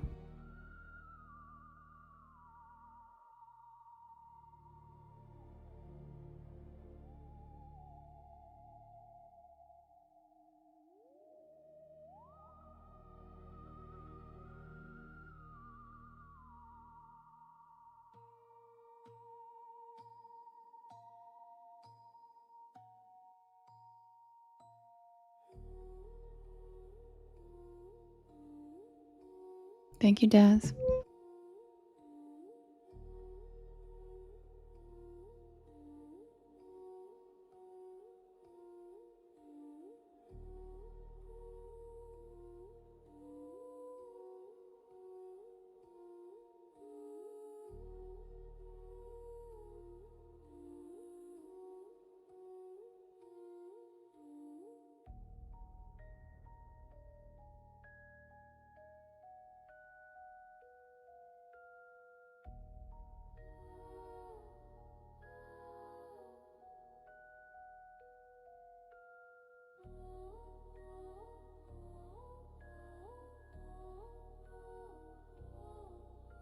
All right, guys, I'm just setting up the next poll and I'll be right back.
All right, you guys. The next poll is ready. Oh, wait, never mind. Hold on.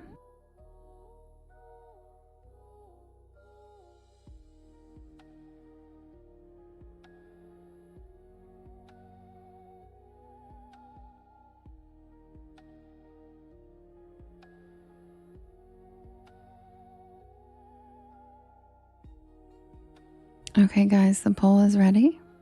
We have The Last American Vampire, which is the new story of the week. We have The Honey Island Swamp Monster. We have The Dead Children's Playground. We have Poplar Creek. And we have The Door in the Water. Stephanie, don't worry, you didn't miss it. The road was closed for a burst pipe, so I didn't even go. I went home and went live with Merlin, so don't even worry. I'm going to try to go next week. All right, guys, you can vote in the blue box in the top left-hand corner, and you can vote up to 50 times. And you can vote for more than one story. Who's it gonna be?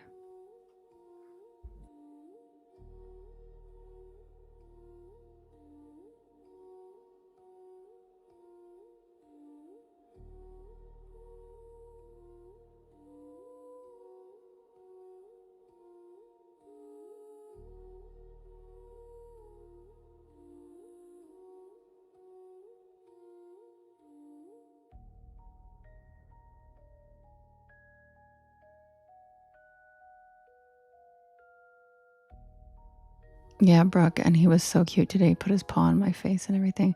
I can send you a link to the live so you can watch it. Because I went home and did it, so it was only like an hour. It wasn't very long. Hi, Royal.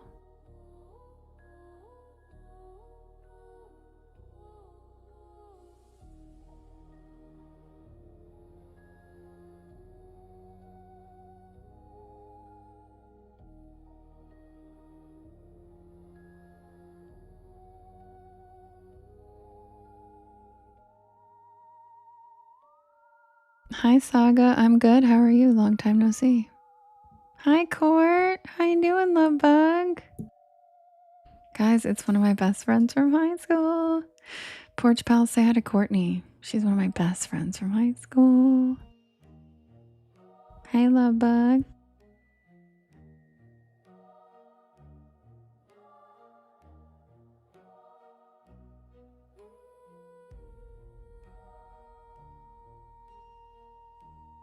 Courtney's the girl I lived with in high school, y'all. She's the cutest.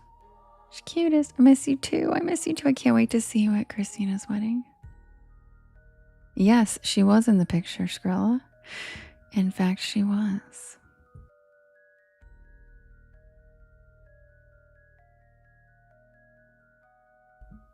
Courtney, I was just showing the picture today of us from the Valentine dance.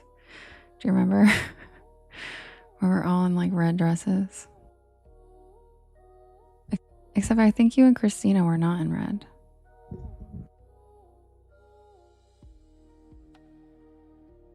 Aw, Jasmine, love you, of course.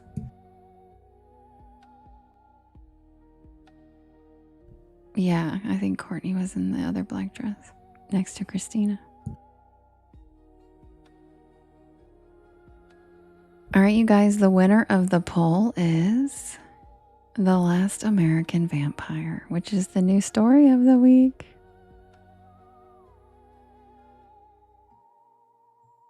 Oh no, one of my high school best friends is in here, Winter. She's in here saying hi. All right, guys, I'll be right back with The Last American Vampire. Grab a beanbag chair, grab a hammock, sit back and relax, and welcome to the porch. Happy Wednesday. Love you too, Jasmine. And yes, perfect timing, Matt.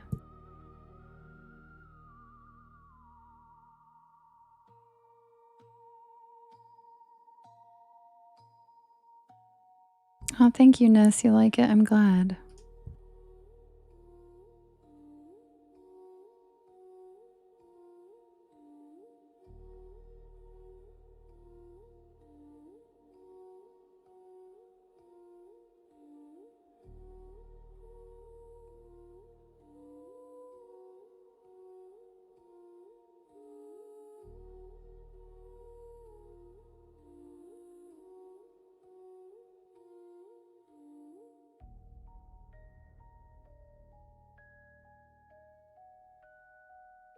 Thank you, Lucy, for the cute star.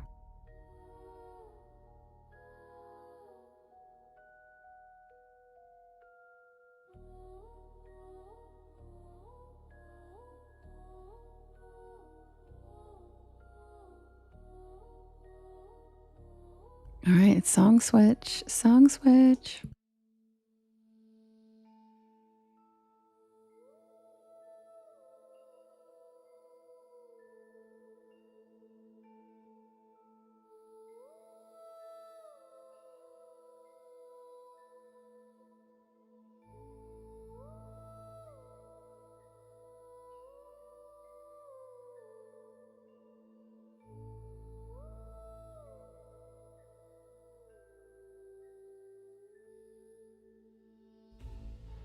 Submitted for the approval of the Porch Pal Society. This is the tale of the last American vampire.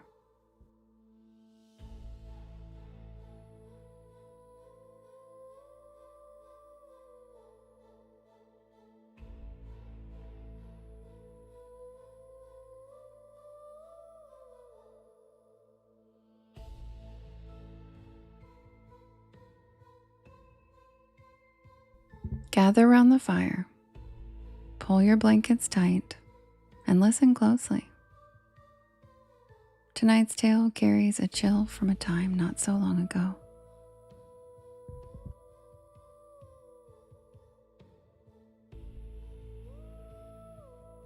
A time when the shadows at the edge of the woods held unexplained terror that turned uneducated people towards cruelty and hysteria.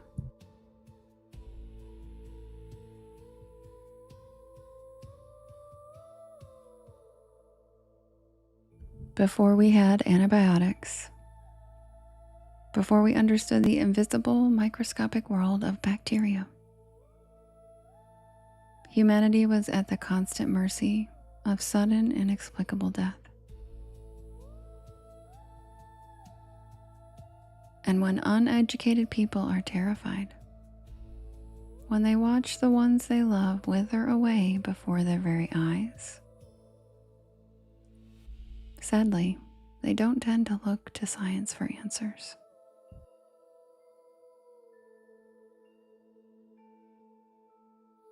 They tend to look to evil forces or conspiracies. Anything to help make sense of something that they just don't understand. Thank you, Gambit. And that is exactly what happened in New England in the late 1800s. This is the true story of Mercy Brown, the last American vampire.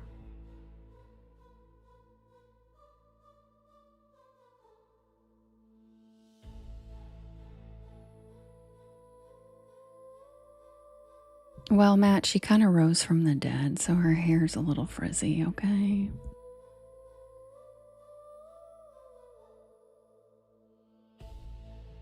Picture the winter of 1892 in Exeter, Rhode Island. It's a harsh, unforgiving landscape. Frost coats the bare branches and the earth is frozen solid. Thank you, Viola. I know, Matt, I'm just teasing. Here, we meet a young woman named Mercy Brown. She was only 19 years old, and by all accounts, a gentle, bright-eyed girl at the beginning of her life.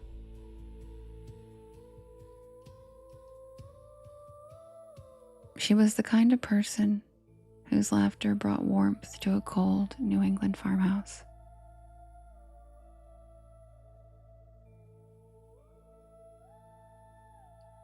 But a shadow had fallen over the Brown family. A relentless, invisible stalker called consumption. Today, we know it as tuberculosis. But back then, they didn't know about airborne pathogens. All they knew was the horrifying reality of what the disease did to their loved ones.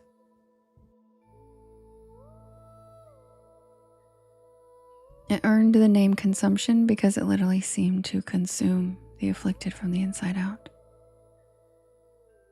Sufferers grew deathly pale. Their eyes became sunken and hollow, and they would cough up bright red blood. To the horrified onlookers of the 19th century, it didn't look like a sickness. It looked as though the life force was being slowly, deliberately drained from them by some unseen predator. Thank you, Jenna. Thank you, Justin. I love that. The tragedy began years earlier. Mercy's mother, Mary, was the first to waste away and die. And then Mercy's older sister, Mary Olive, followed her to the grave. By 1891, Eric, that's so funny. By 1891, the shadow fell on Mercy's brother, Edwin, a strong, strapping young man who suddenly began to wither away. And then the shadow turned to young Mercy. Hi, Joanna. Hi, Joanne. But the disease took her swiftly. While Edwin lingered, fighting for every breath, Mercy faded fast. And in January of 1892, the bright light of Mercy Brown was extinguished. Because the ground was too frozen to dig a proper grave, her coffin was placed in an above-ground crypt, waiting for the spring thaw. Your chick, she's so thirsty. I'm in that two-seat Lambo. But Edwin was still dying. And as his condition worsened, a chilling whisper began to spread through the small, desperate town of Exeter. The neighbors looked at the grieving father, George Brown, and planted a terrifying seed of terror. Why is George's family dying? It must be the old curse. One of the dead is feeding on the living. One of them is a vampire. They believed that if someone in the family were to die and refuse to rest, they would return from the grave in spirit form and drain the vitality from surviving relatives. It was a desperate folk belief born of sheer panic and ignorance. When science cannot explain why a family is being wiped out, weaker human minds will invent monsters to make sense of the unexplained. And desperate to save his only son, George Brown finally gave in. On a biting, freezing morning in March of 1892, a group of townspeople accompanied by a local doctor marched to the cemetery. They opened the graves of the mother and the eldest sister first. There was nothing there but bone and dust. Then they pried open the crypt holding 19-year-old Mercy, and gasps echoed through the freezing air. Mercy did not look like a decaying corpse. Her body had slightly shifted in the coffin and her skin was still relatively flesh. And when the doctor, trembling, cut into her chest, he found liquid blood in her heart. A vampire, the townspeople declared. What they didn't understand, what the desperate, terrified minds of the 19th century couldn't comprehend, was the natural science that follows death. Mercy had been dead for barely 2 months, stored in an above-ground crypt during the freezing New England winter. The cold acted as an icebox, perfectly preserving her remains.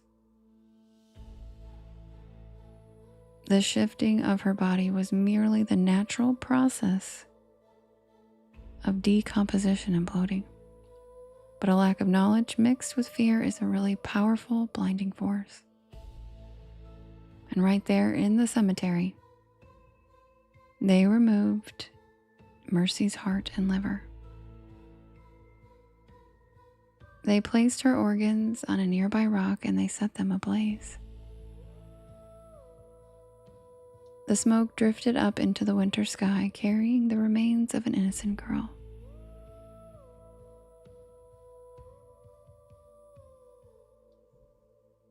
They scooped up the ashes, mixed them with water, and fed the vile concoction to young Edwin, a gruesome, desperate magic potion meant to cure him. And to no surprise, it didn't work.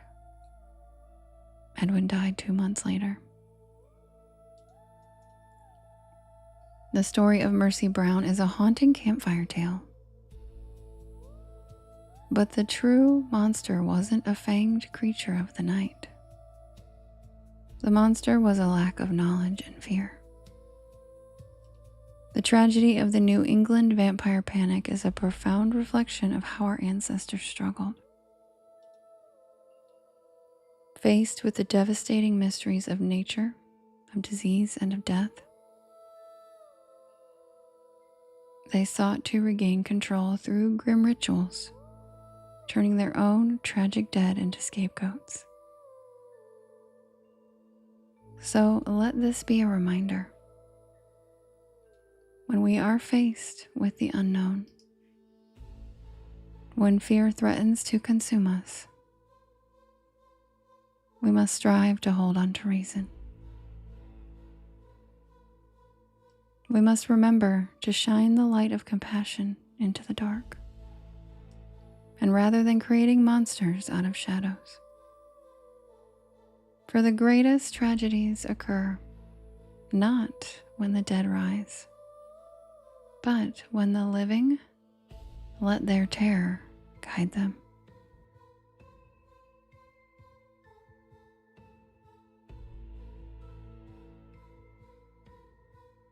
And that's the tale of the last American vampire.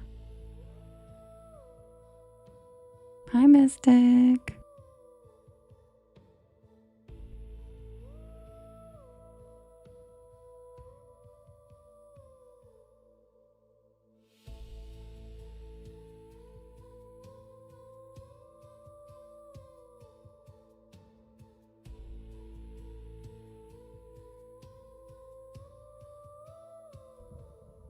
Thank you, MBZ.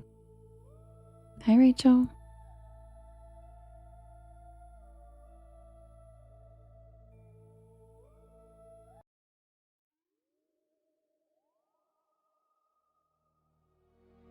And thank you, Tommy, by the way. I saw what you did during that story. Thank you. You're the best. You're such a good friend. Always have my back. Oh, thank you, Big Sad Voodoo Daddy. I appreciate that. I really like it too. Oh, Mystic. Well, I hope I can help you sleep. Thank you, Matt. I'm excited to start doing more of those stories for a while. That was really fun. Hi, Cheshire Butcher. Good morning. Good, Sherry. I'm glad you fell asleep. I'm glad you're getting some rest.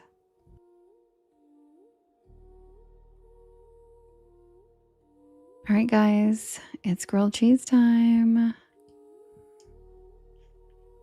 Grab a beanbag chair, grab a hammock, and if you like grilled cheese, I recommend making one. Thank you, Anna. And yes, somebody was pointing out that there are digs in that story, and yes, that was intentional.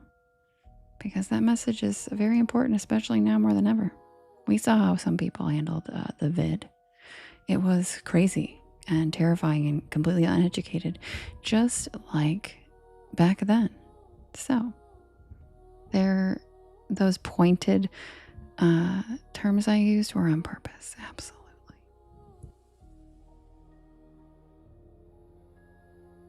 Yeah, Tommy, thank you so much. I appreciate your friend. I appreciate you looking out for me and having my back all the time.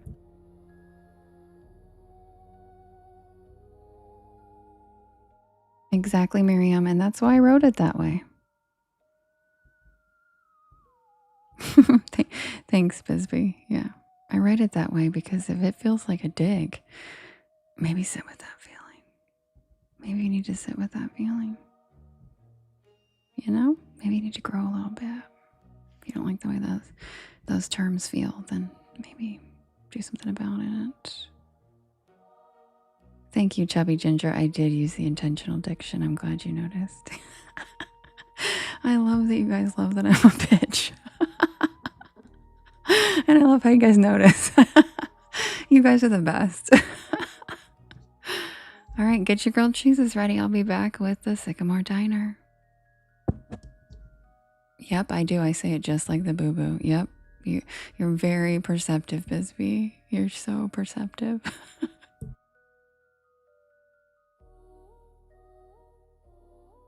Oh, really, Nikki? Oh, Rachel, thanks. That's so cute. Barrelicious Sunday. I love it. Hi, Rebecca. You're just in time for the last story.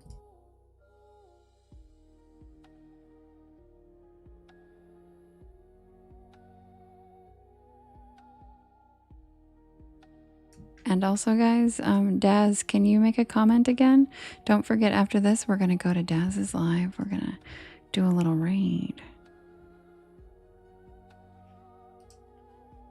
Devin imitated my accent earlier without hearing me talk.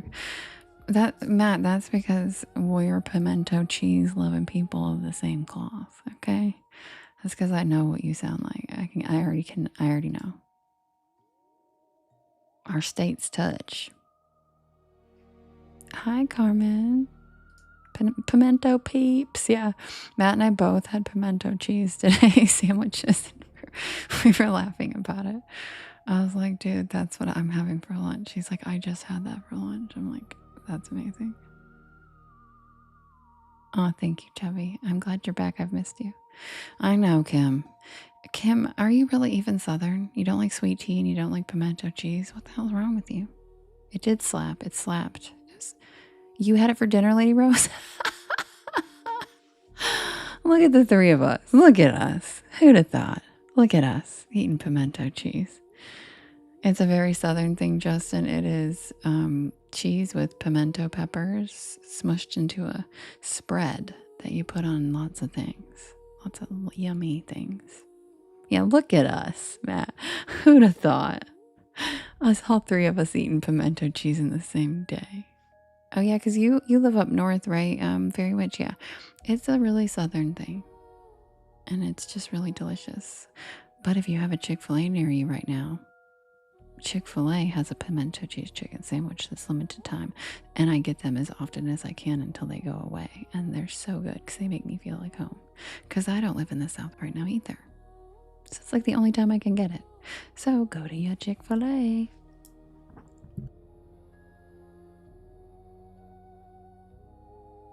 Yeah, I'm not a huge fan of that though, Grim. The pimento loaf, I don't really do that, but yeah, exactly, Rich. It has honey on it too. It's so good. Well, Justin, you know what doesn't sound good, appetizing to me? Your Canadian fries with gravy, okay? No, just kidding. Just kidding, that does sound good too. Rich said your mom is a pimento.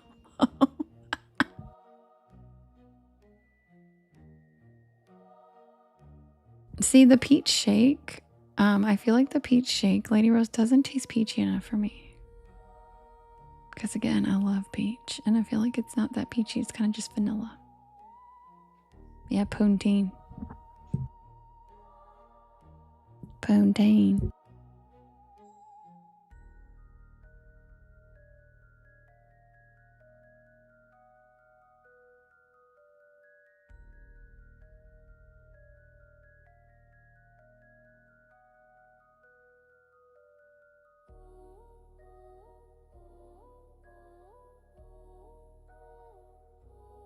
Yeah, I know. That's why I was like, I'm just kidding. It sounds really good.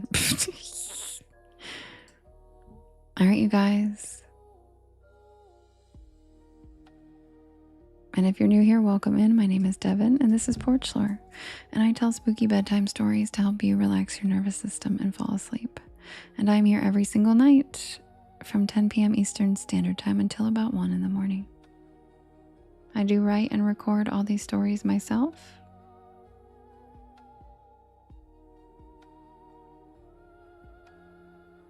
And you can find them on my YT channel, as well as all of the podcast streaming sites. Just look for Porch Lore, and you will find me.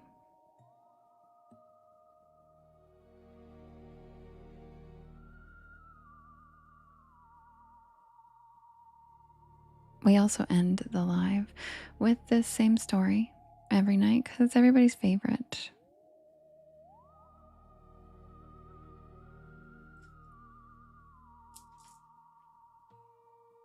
And if you like grilled cheese, highly suggest making it now because you'll probably be craving it by the end.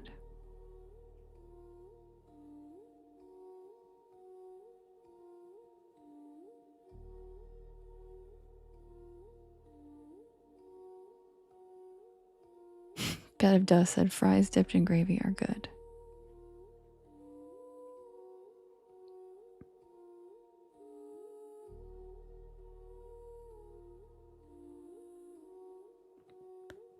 All right, guys, I'll be right back. Quick swig.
Good night, Brooke. Sweet dreams.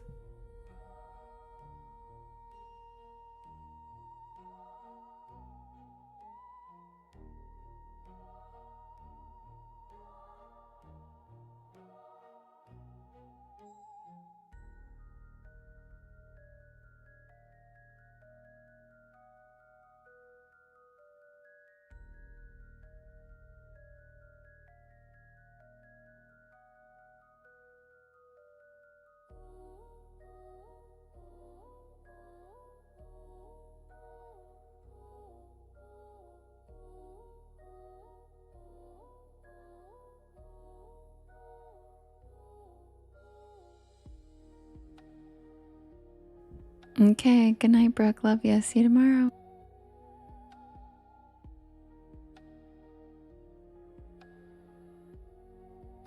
By the way, did somebody in there say we're LARPing as good people?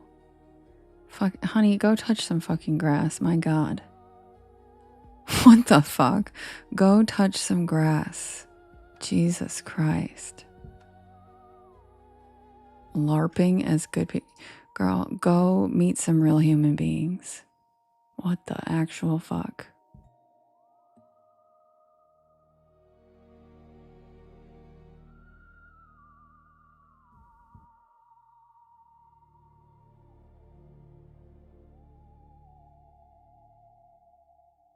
Me too, Fairy Witch.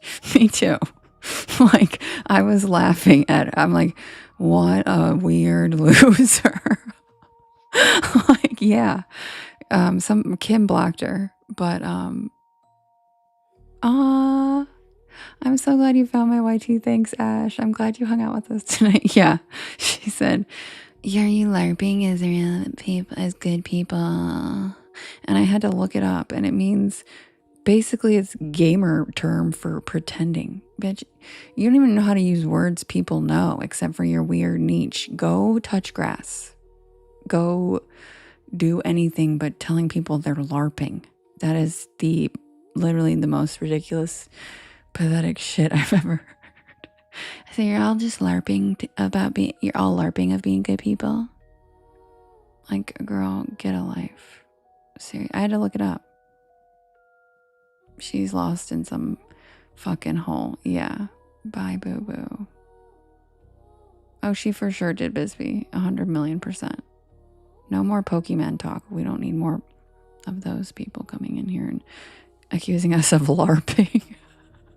Yeah, live action roleplay. That's what it sounds like. Girl, you need to go touch some grass. What the fuck are you even talking about? I had to Google the terms you're using because you don't even know how to speak human. Like, get out of my life. Like, If you're calling real humans live action role playing, boo boo, you really need to go meet some real humans, because we aren't live action role playing. This is literally how humans live our life. We're like actually living our lives. It's fucking weirdest shit I've ever heard in my life. Please make your kids touch grass. Please. She said we were LARPing as good people. Girl, like, go touch grass, my God. Go meet a real human.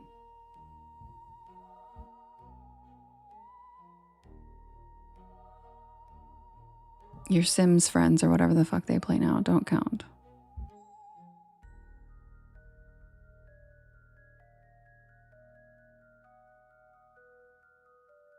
Me neither, Gobbler. That's what I'm saying. When you're using words that 500 people in here, there's probably 4 gamers that know that term in here. When you're using terms that people don't even know to insult them, boo-boo, you're not on the up and up. You're lost. You need to go talk to some real humans, use some actual vocabulary words. Stop accusing real humans of live action role playing when we literally are just being ourselves, you fucking weirdo. Like, that's the most pathetic insult I've ever heard in my life. See, Chubby says I'm a gamer and I didn't even know that term. It's because she's a fucking nerd. Whoever that girl is, I'm sorry, but like, that's about as pathetic as you get. Go make some real human friends and get offline, bitch. You really need it. Because guess what? She's going to look back at the shit she's doing now online and she's going to hate herself later. I feel like the people who trolled when they were younger are like parents now. And they're probably like, man, I was a fucking douchebag. The fuck? Like, how embarrassing. Yeah, none of us have ever heard that word, fairy witch. None of us. Like, so anyway, go heal, boo-boo. Get some help.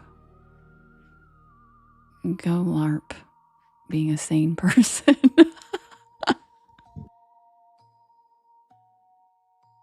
Go LARP being a person that has a grip on reality.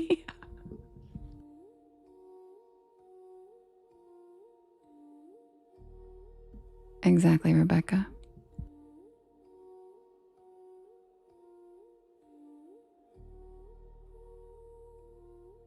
See, and I knew James would know the word. James is like the one person I feel like I knew he would know that word. But he says he knows it because he does LARP. Fine. Yeah, Rachel, that's fucking right. I'll LARP right into bitch mode. That's what I'll do. I did that right now. I LARPed her ass. I LARPed into a bitch for her. Watch what I can do.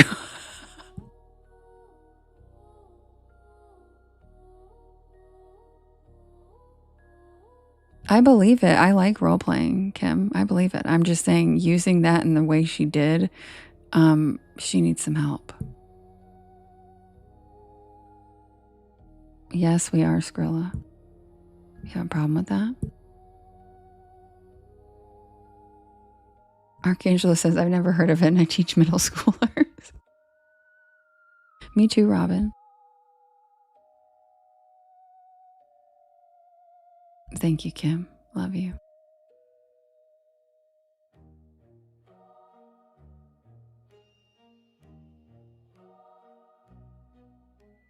No, Jules, it doesn't. That's what I was saying. Who's going to insult someone with a word that nobody knows? There's almost 500 people in here and everybody's like, what the fuck did she, what? Like, sweetie, that didn't land. We all had to give it a goog. That didn't land the way you hoped it would. You need to get, like I said, go touch grass and talk to real people, because no one knows what the fuck you're talking about. Those aren't real words for real humans.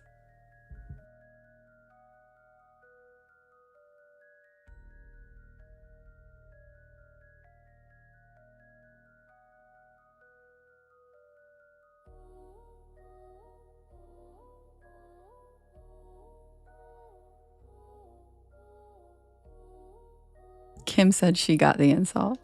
Kim's over there like, oh damn. Kim knew what LARPing was too. About to go LARP to the gym. That's a good idea.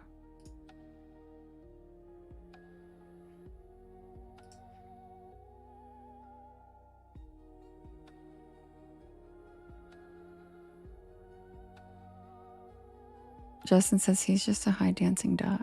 Damn, son, where'd you get this, man?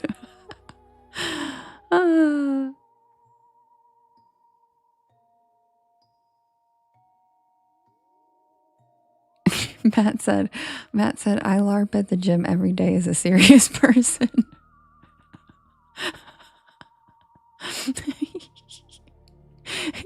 Matt said, I LARP every day at the gym as a serious person. Well, and yeah, there's nothing wrong with the live action role playing thing. What I'm saying is the way that person used it, they clearly need to touch some grass. Exactly, Jerry, you get it. Damn, son, where'd you find this mix?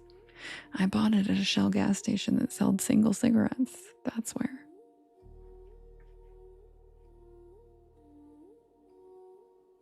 The dude in tights. What do you mean? What dude in tights?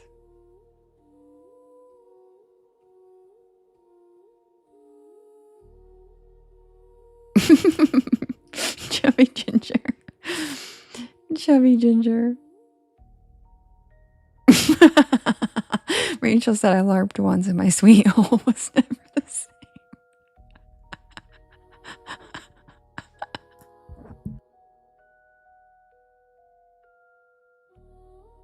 Yeah, Robin, everybody blocked that person. Every single one of you guys blocked them. Thank you. To make the comments go away, you have to hit mute as well.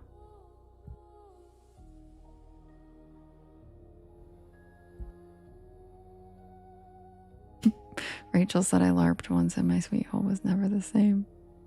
Yeah, Mystic, me too.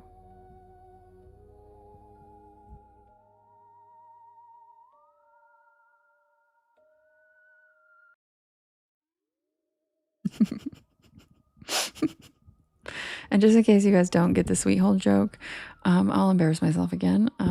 I was trying to read, I was calling someone a sweetheart, and I was reading a comment in the chat because I'm always trying to do 17 fucking things, and I'm a human, and sometimes my brain just like beep.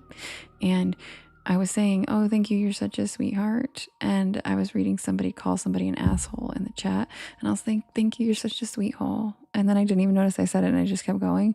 And then everybody in the chat was like, sweet hole. And then it just became a word now. So sweet hole is a word now because I mixed up sweetheart and asshole and didn't notice and just kept talking. And yeah, so that's the joke.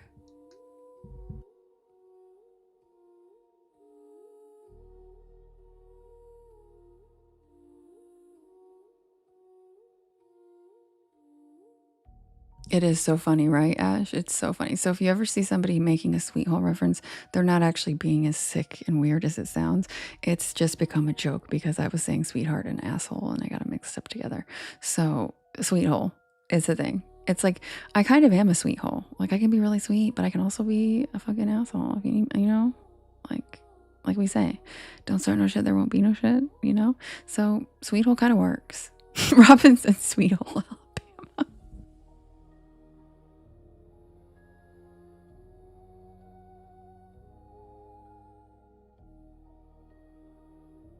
You're right, Rich. I should make a sweet hole shirt for the merch store. Like, I'm a sweet hole. Watch out. Bed of dust, that would be even. Ass heart would have been even funnier, to be honest. Ass heart would have been funnier.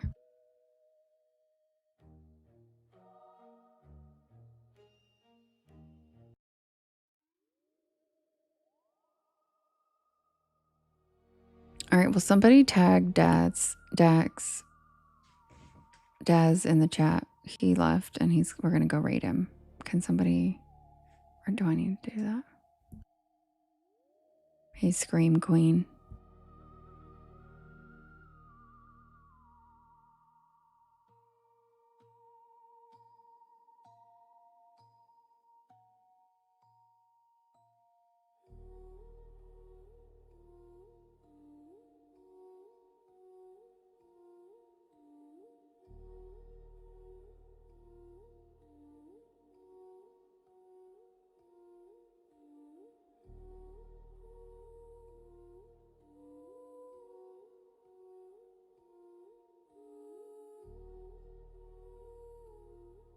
Okay, give me 1 second. I'm gonna type his screen name in.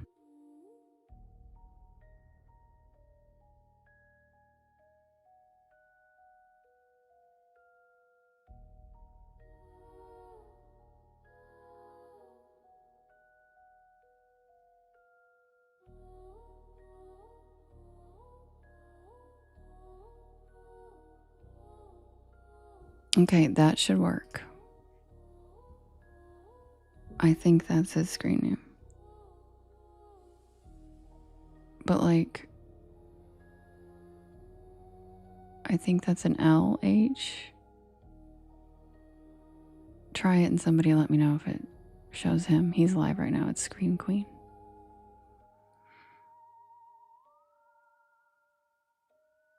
We really do, Bisbee. We get some great lore from the trolls. Like the is Jade in this story? That's still one of the funniest fucking trolls we've ever had. That guy was such an asshole. Like, wow, bravo, dude. You're a legendary dick. We remember you. It's right. Okay, thank you, Sherry. So guys, I pinned right there. That's who we're going to raid after this story's over. We're going to go over there. Same thing we did last night with Lisa. He is also a lovely UK man who is going to do lives after me maybe once or twice a week, and it's spooky stories. But he's doing the radio shows, so. Oh, Skrilla, when I tell stories, sometimes I thank the mods when they're doing something, like blocking people or whatever, answering questions. And so Jade had come in and I was like, thank you, Jade. And she kept blocking people. I was like, thank you, Jade, like twice in the story. And this motherfucker was like, is Jade in the story?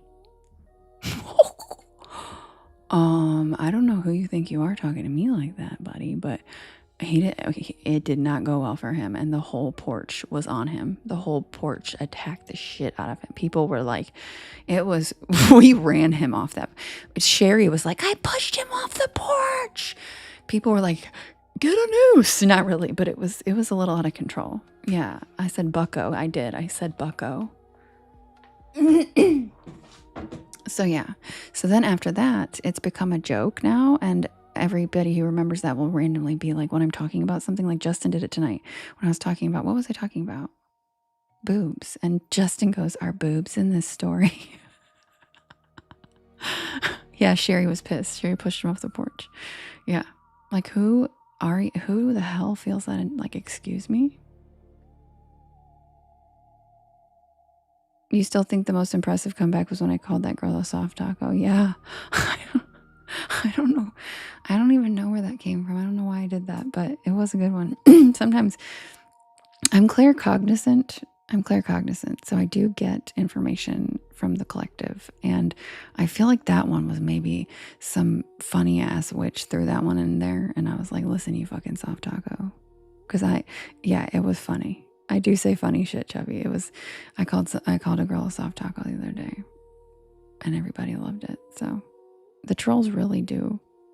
You would, Kim? Yeah. The other night I think you were asleep, but I was like, listen, you fucking soft taco. And I don't even know where it came from. I didn't even really like notice I said it. And then everybody in the chat was dying. So the trolls really do give us a lot of lore. They give us a lot of fun porch lore. Yep. They don't realize that they're trying to troll, but we just laugh about them for the rest of our lives. And we don't even remember their screen names. I'm like, remember that guy? Like, you didn't get remembered for shit, but us laughing at you, dude. And we don't even know who you are. You're not even an entity. Yeah, you're just entertaining. Sherry said, it usually takes me a lot to push someone off the porch. Yeah, oh God, and don't even get me started on, that's what Anthony brought up tonight. The lady who freaked out that the porch wasn't real. Oh my God, that woman was unwell. I still remember her name. Her name was, shit, I just thought I remembered it. Lola. Wasn't it? It was Lola.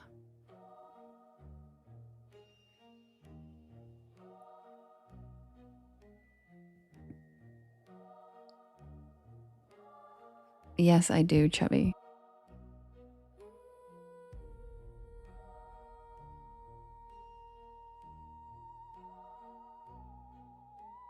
Oh no, Ash, it happens all the time.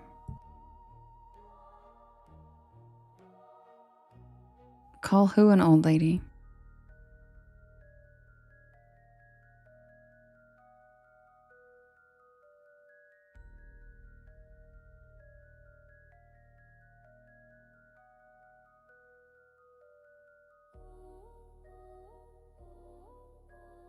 Which one? Thanks, Chubby.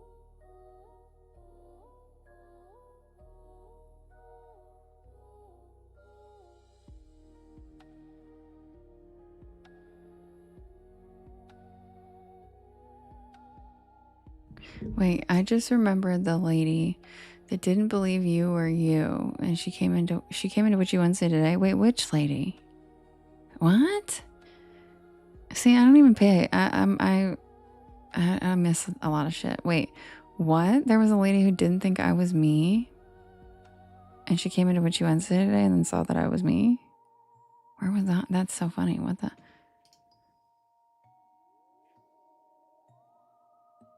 What a weirdo. What did she say? Was she like, oh, well, damn, I guess you are you. I'm a dumb bitch. I bet she didn't. No one's ever that reflective. No one's ever like, you know what? I was a stupid asshole for jumping to this conclusion. I was wrong. Maybe I should not act like that again. But wouldn't that be lovely? Wouldn't that be lovely if people did that? Hi, Evan. Hi, Angela. But they don't. Yeah, Angela. I'm that reflective too, Chubby, but there's not many of us out there. But I am straight, like, very self-aware. I'm like, I know when I'm being a brat. I'm like, I don't even know what I was talking about. I was just being a fucking brat. I'm sorry. You know? Like, I'm very self-aware. But like, my God.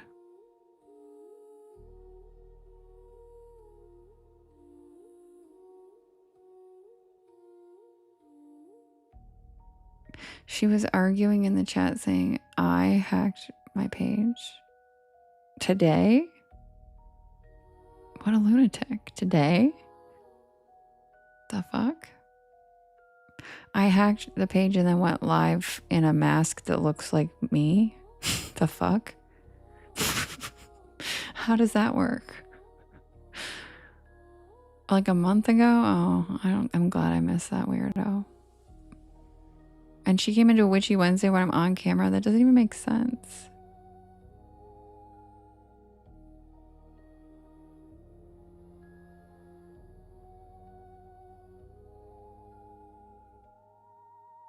She didn't know how you looked.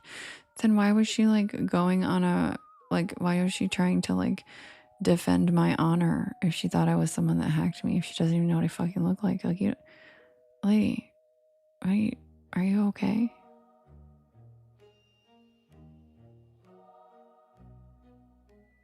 You know, like, are you okay?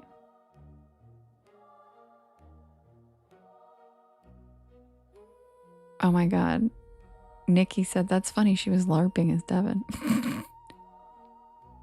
Oh, you made it to that one, Sherry? That's so weird. I'm glad you were in there. A lot of people don't know how I look. Well, it's for the better. Hi, Fauzi. Welcome back. Yeah, especially on this app, Robin. I've never met so many unwell people until I joined TikTok. And I'm not gonna lie, I used to live in Hollywood. Okay, so that's saying a lot. I lived in Hollywood in my 20s, off Hollywood Boulevard. Okay, so that's saying a lot. And I have never met so many unwell people as I have on this app. Oh, Eric said it. That's so funny. Eric, that's so funny. She was LARPing as me.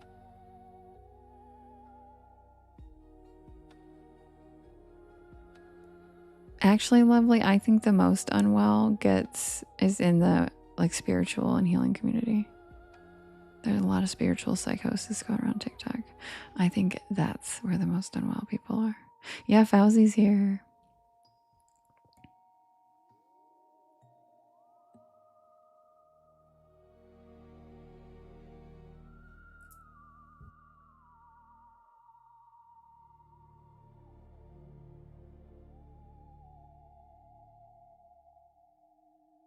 Yeah, so much, Chubby. So much. And yeah, Robin, probably that as well. Yeah, it does cross over, especially in ghost hunting. You are 1,000,000%. There's some loons. Yep. All right, guys, we got to start this so we can go to our raid. Yeah. Submitted for the approval of the Porch Pal Society. This is the tale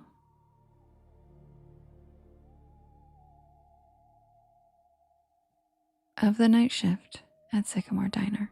I know, Mystic, you call them out all the time, which I think is so funny because you're like, yeah, that's not true. I can see them. What the fuck? Oh yeah, Ash, give it a goog. It's wild. Yeah, Mystic, because you're a real medium, dude. And it's funny because she'll go into those lives and she's like, they're full of shit. That's not true. I'm like, yep.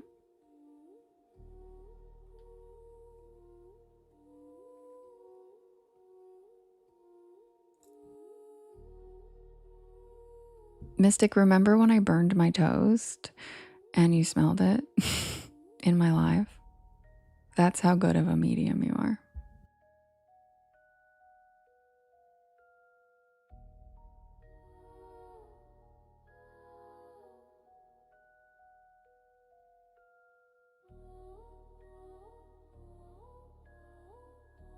Right? She was like remote smelling. She's an incredible witch. Yeah. Mystic. We've been friends for like a year. She lives in Ohio too. Let me pin her. And I was on a live and she was like, oh my God, I feel like somebody's burning. Like I smell something burning, like a house is on fire. And she like asked everybody in the panel, can you check and make sure your house isn't on fire? She was like very adamant about it. And then I go and I open my door and I had forgotten I put toast in the toaster and I burned the shit out of toast and it smoked and it smelled like fire in my kitchen. And I was like, Mystic, you just reminded me that I had toast. Whoops. Isn't that funny? Yeah. It was so cool.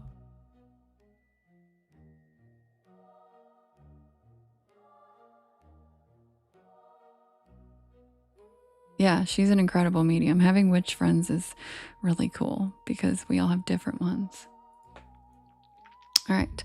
I'm not usually the kind of person who pulls over on back roads at night. Not unless I absolutely have to. But that night, something about the storm, the long drive, and that growling pit in my stomach convinced me otherwise. I was hungry. It was late October. I was headed back to campus after a weekend visit with my friends in North Carolina. I had a midterm on Monday, and my plan had been to drive straight through, 5 hours, no stops. But then came the rain.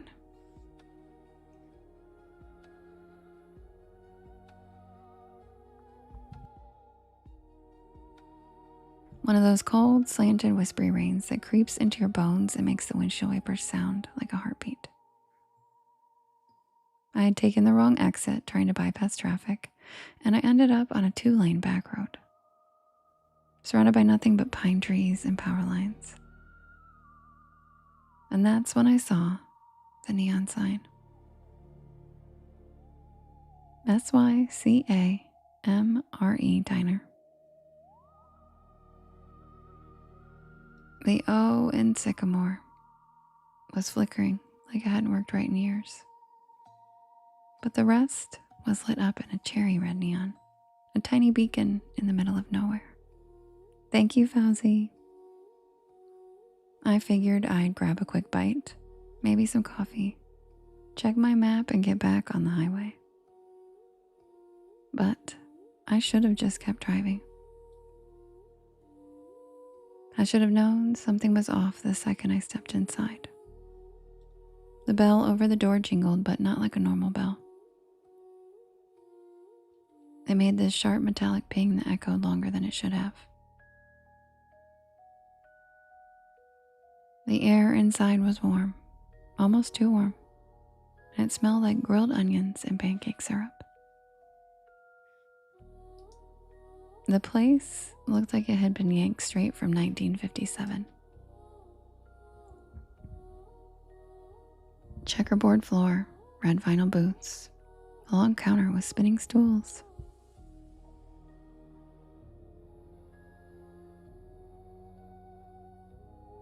Even a jukebox in the corner that looked like it hadn't worked in decades.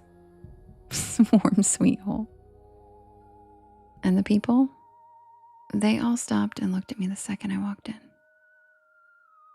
Not in a rude way, just quiet. Like they weren't expecting me. Like I'd walked into the middle of a sentence that no one wanted to finish. A waitress, tall, with a beehive hairdo and a light blue uniform smile that waved me over. "You get caught in the rain, sweetheart," she said, handing me a laminated menu. I nodded, still trying to shake off that weird feeling. Yeah, the highway's a mess. She chuckled and patted my shoulder. "Well, you're safe here. Sycamore's always open for travelers." I sat down at a corner booth, and the vinyl creaked. And I remember the jukebox shifted songs by itself and started playing some slow doo-wop ballad that I didn't recognize. I looked around and everyone looked normal, sort of. There was a trucker with a thick gray beard drinking coffee at the counter. A young couple whispering to each other in a booth by the jukebox. "Hi, moon goddess, love you, sweet dreams." And an older woman stirring tea like she was lost in thought. But they all had the same look in their eyes, like they were there, but also somewhere else. Like they were watching me out of the corner of their eyes, even when they were looking down.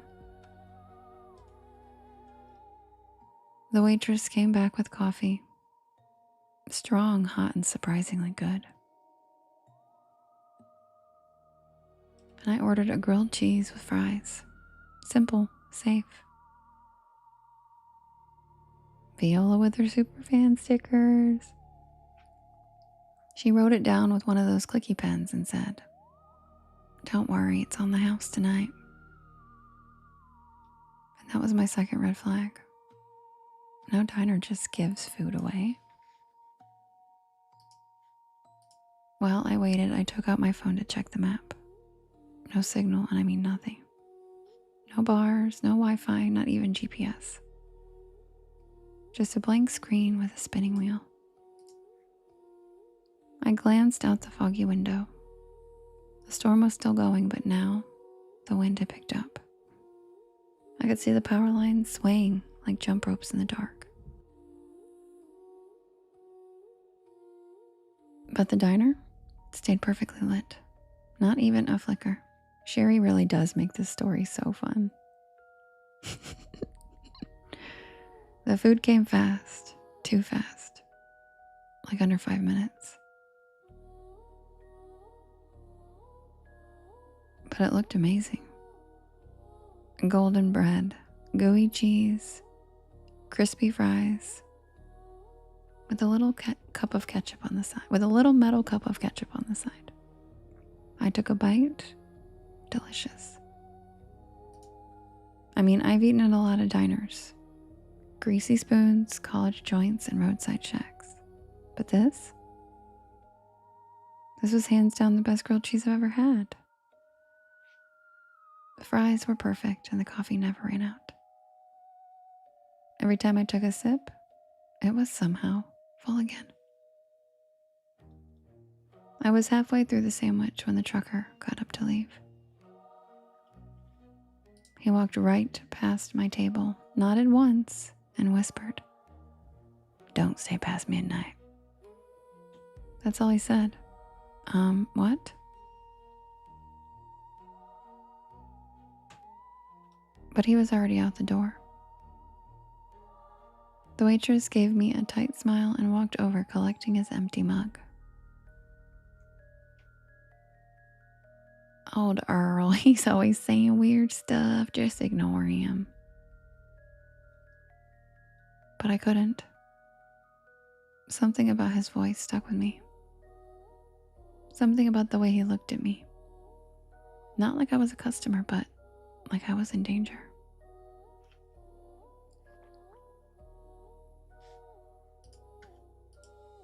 I checked the clock over the register. 11:42. I figured I had just enough time to finish my fries, grab the check and head out. I still had at least 3 hours left on the road. But when I stood up, the lights flickered. Just once, and then again. And then everything in the diner stopped moving.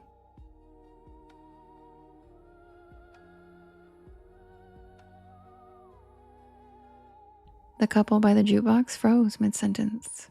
The woman with the tea stopped stirring, her spoon hanging in midair. The waitress, her hand reached out for a mug, just stopped. Like someone hit pause on the entire scene.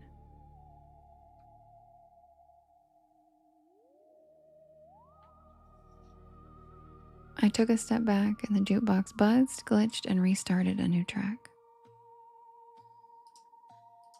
I could still move, but no one else could.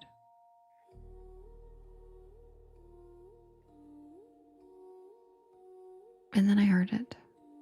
Not music, not a storm, a voice. Not coming from anyone I could see. Just a whisper that seemed to echo from the walls themselves. Skrilla.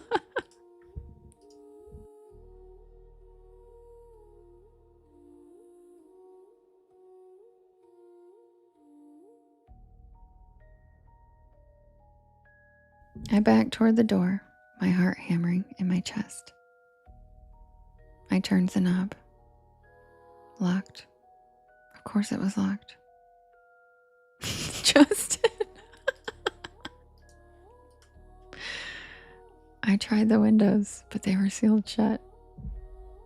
I started banging on the glass and shouting, but no one was outside. Just wind and rain, and that flickering red sign. SYCAMRE. I turned back toward the dining room, and everyone was gone.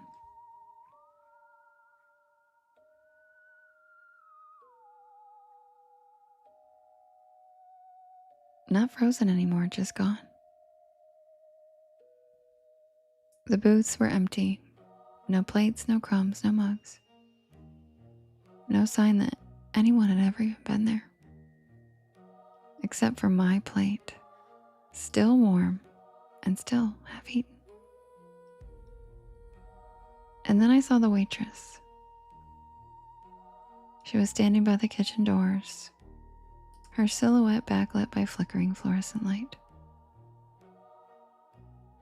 Her face was wrong.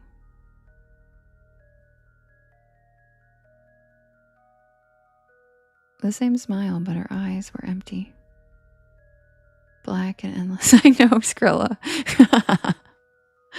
Like someone had painted over them.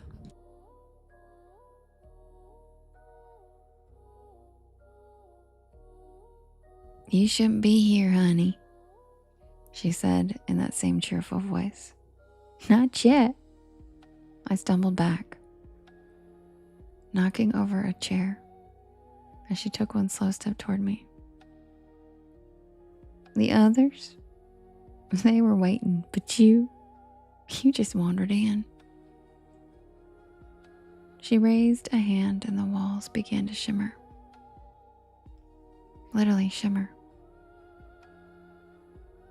Like heat waves on asphalt. The checkered floor rippled, and the red booths started to fade, becoming outlines and then shadows and then nothing. And I saw it. Underneath the illusion. It was charred wood, cracked tile, broken beams, and black soot. Like the diner had burned down long ago. I ran. I don't even remember how I got out. One second I was inside, and the next I was on the side of the road, soaked to the bone and gasping for air. My car was still there, pulled up with the ceiling missing, parked on gravel that didn't even look like a lot anymore. Just weeds and puddles. No neon sign, thanks Sherry. No glowing windows, just nothing.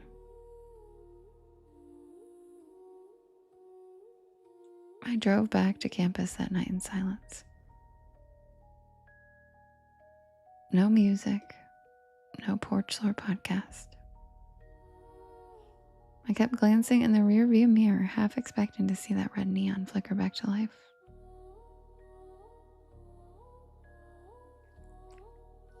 I didn't tell anyone. Not for weeks. Not until I finally looked up Sycamore Diner on a local history site and I found it. It burned to the ground in 1972. A gas leak. The whole place went up at midnight and everyone inside was killed. 5 patrons, a waitress, and a cook. The photo in the article? The same checkerboard floor, same red booths, same neon sign. SYCAMORE.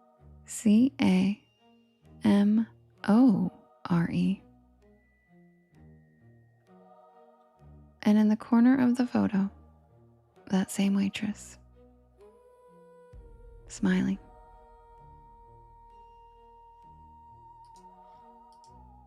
I never took that back road again. I don't even drive at night anymore if I can help it.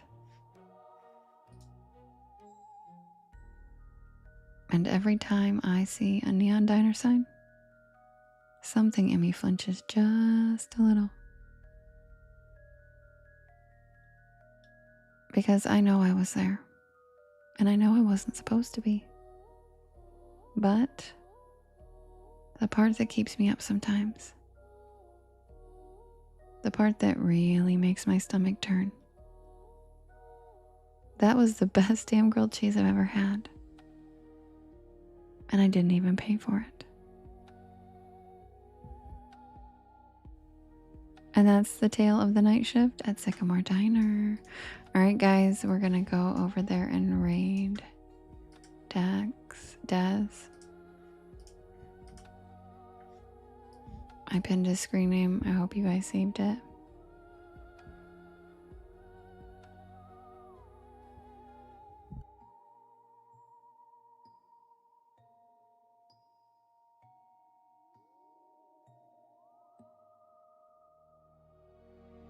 Justin, can you pin it again? Did somebody save it? I literally can't do that again. I had to log out of my phone and go into another account to look it up.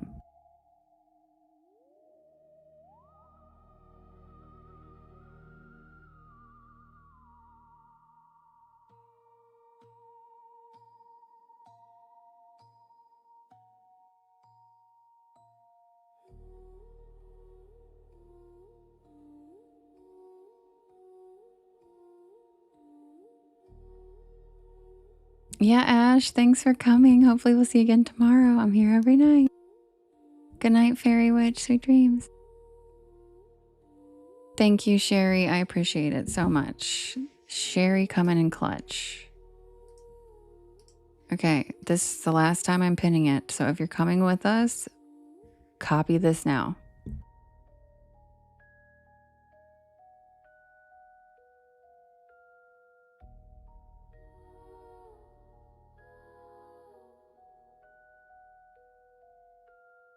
All right, guys, Porch Pal Raid. I'll see you guys over there.